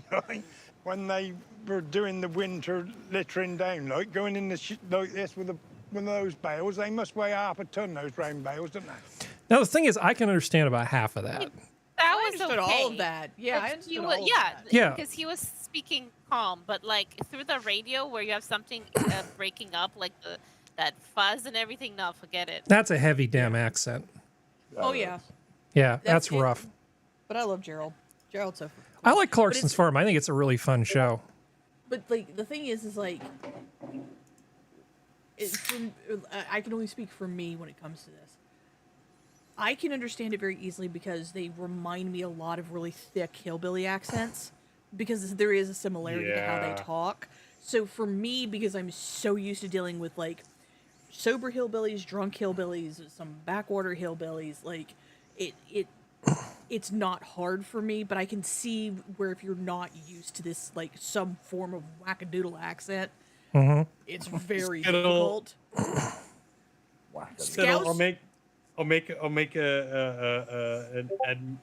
I'll admit something right now. I'd say probably 3/4 to 4/5 of what Spud Gun says. I have no idea what the fuck he's saying. It just infers. He's not that challenging. He's not too bad. But I've run into people who are. It's almost like you hear about people who are face blind. And it just weird things. It's like some people, their brains just can't process the weird accents. And it's just a thing that happens to some people. I mean, it doesn't mean anything. It's just one of those individual differences. Yeah.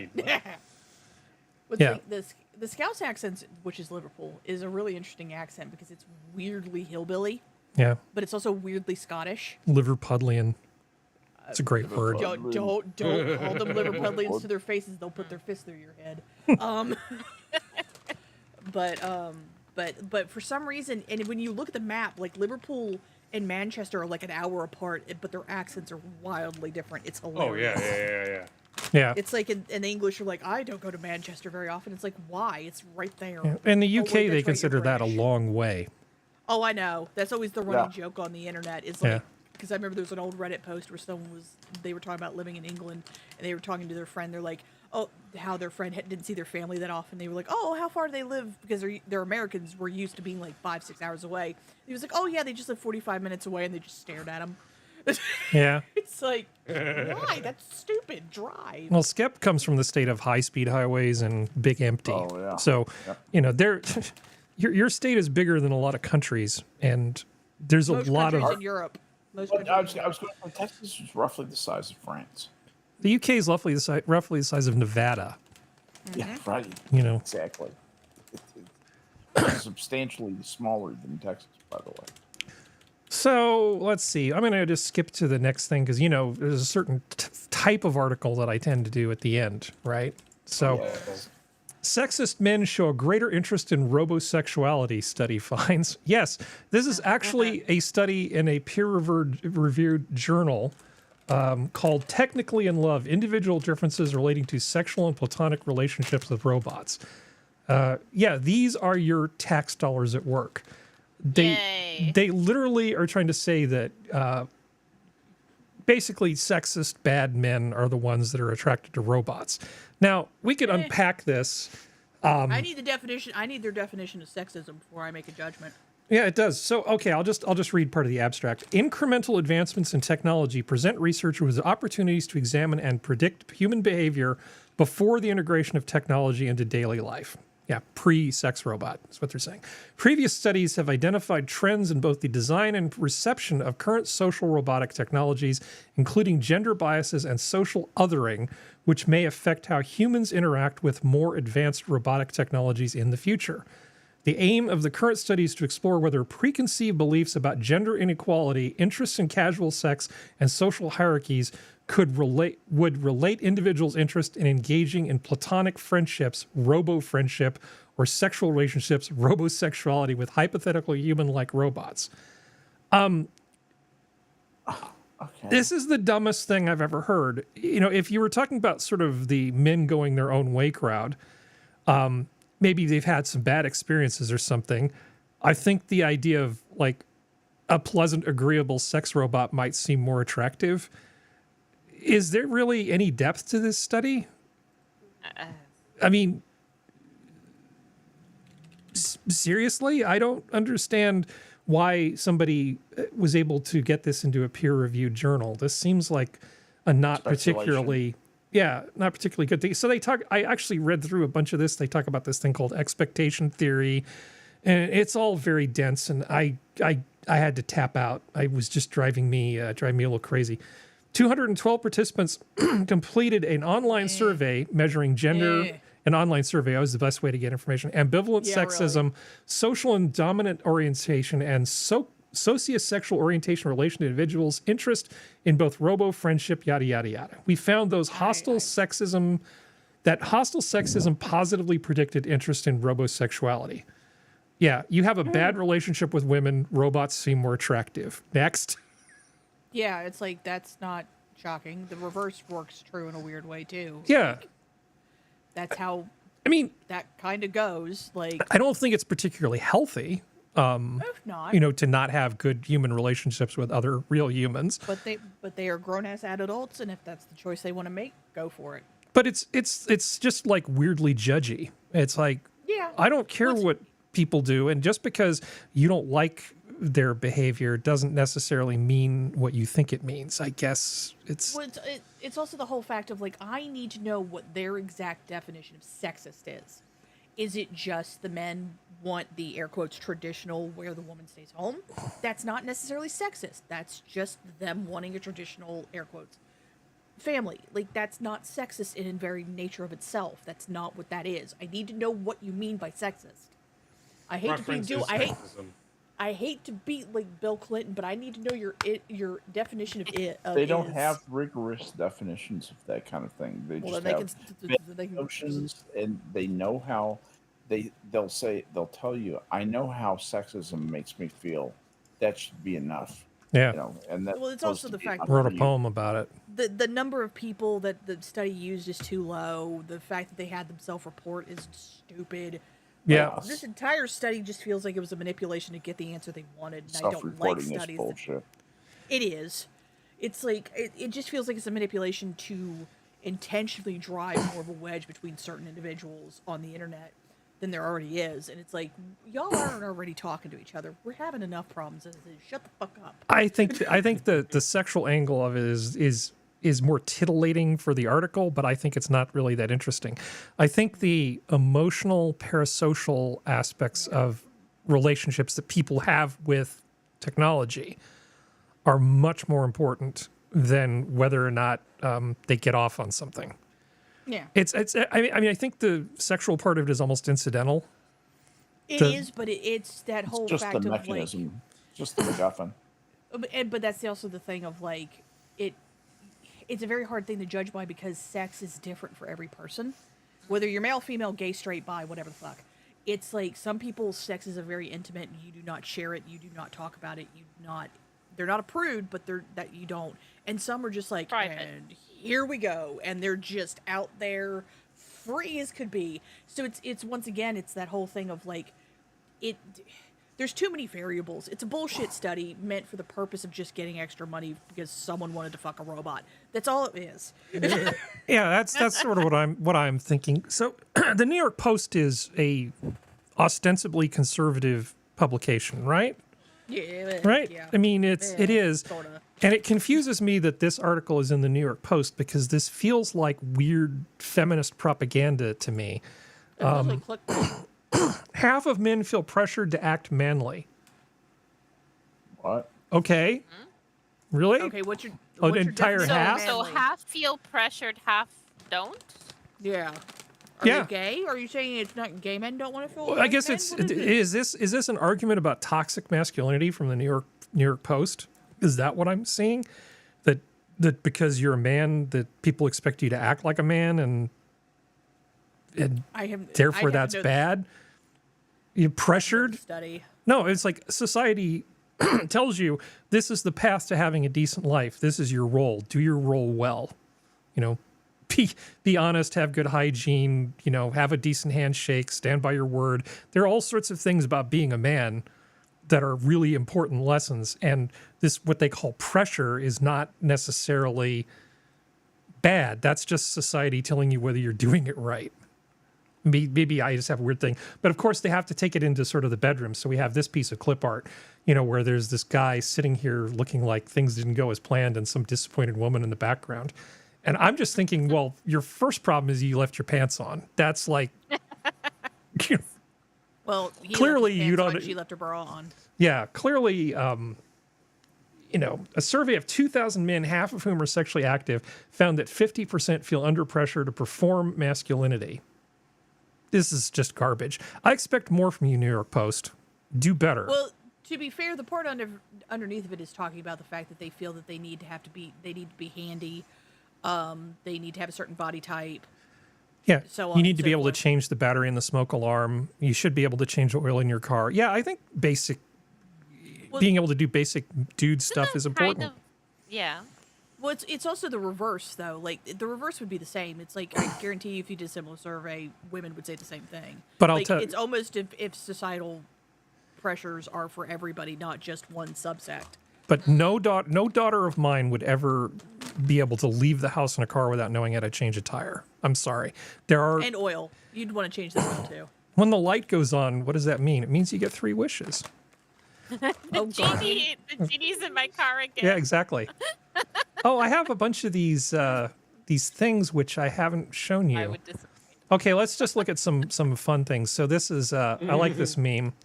Fun prank to play on a passed out vegan. That's a good one. I like that one. Yeah. I like that. I would actually do this to somebody. I mean, I wouldn't draw on somebody's face or something, but I would totally do that. 100%. And then there was this thing, we've reached the point where retards accuse you of using Chat GPT if you have any kind of extended vocabulary. Yes. Yeah, pretty much. Yeah. Happened to me already. Yeah. There was I remember there was some posts at one point that some students are getting are being accused of that because you don't turn in a lot of your homework, but for the finals or if you have a paper or something, you don't seem like the type of person who'd be able to write this, so you obviously had ChatGPT write it for you. And they're like, no, I just don't like your class. I am a smart person. And thank you. Here's a video of some youths gaming and having a little conversation about an important social matter that's going on right now. I found it funny. I think you might as well. One thing I still don't understand is how you donate to LGBT and Black Lives Matter. Like, what is that money for? Fucking, what's LGBT for? Is there a cure? Are you what's going on? Why? What am I donating to when I donate to LGBT? What the fuck, dude? Are we solving the gay crisis? Yeah, like, I don't have a thing against gay people, but what am I donating to? You're curing gay people, dude. You can hear the one person losing brain cells in the background. It's like, oh, Jesus. He's giving up on life.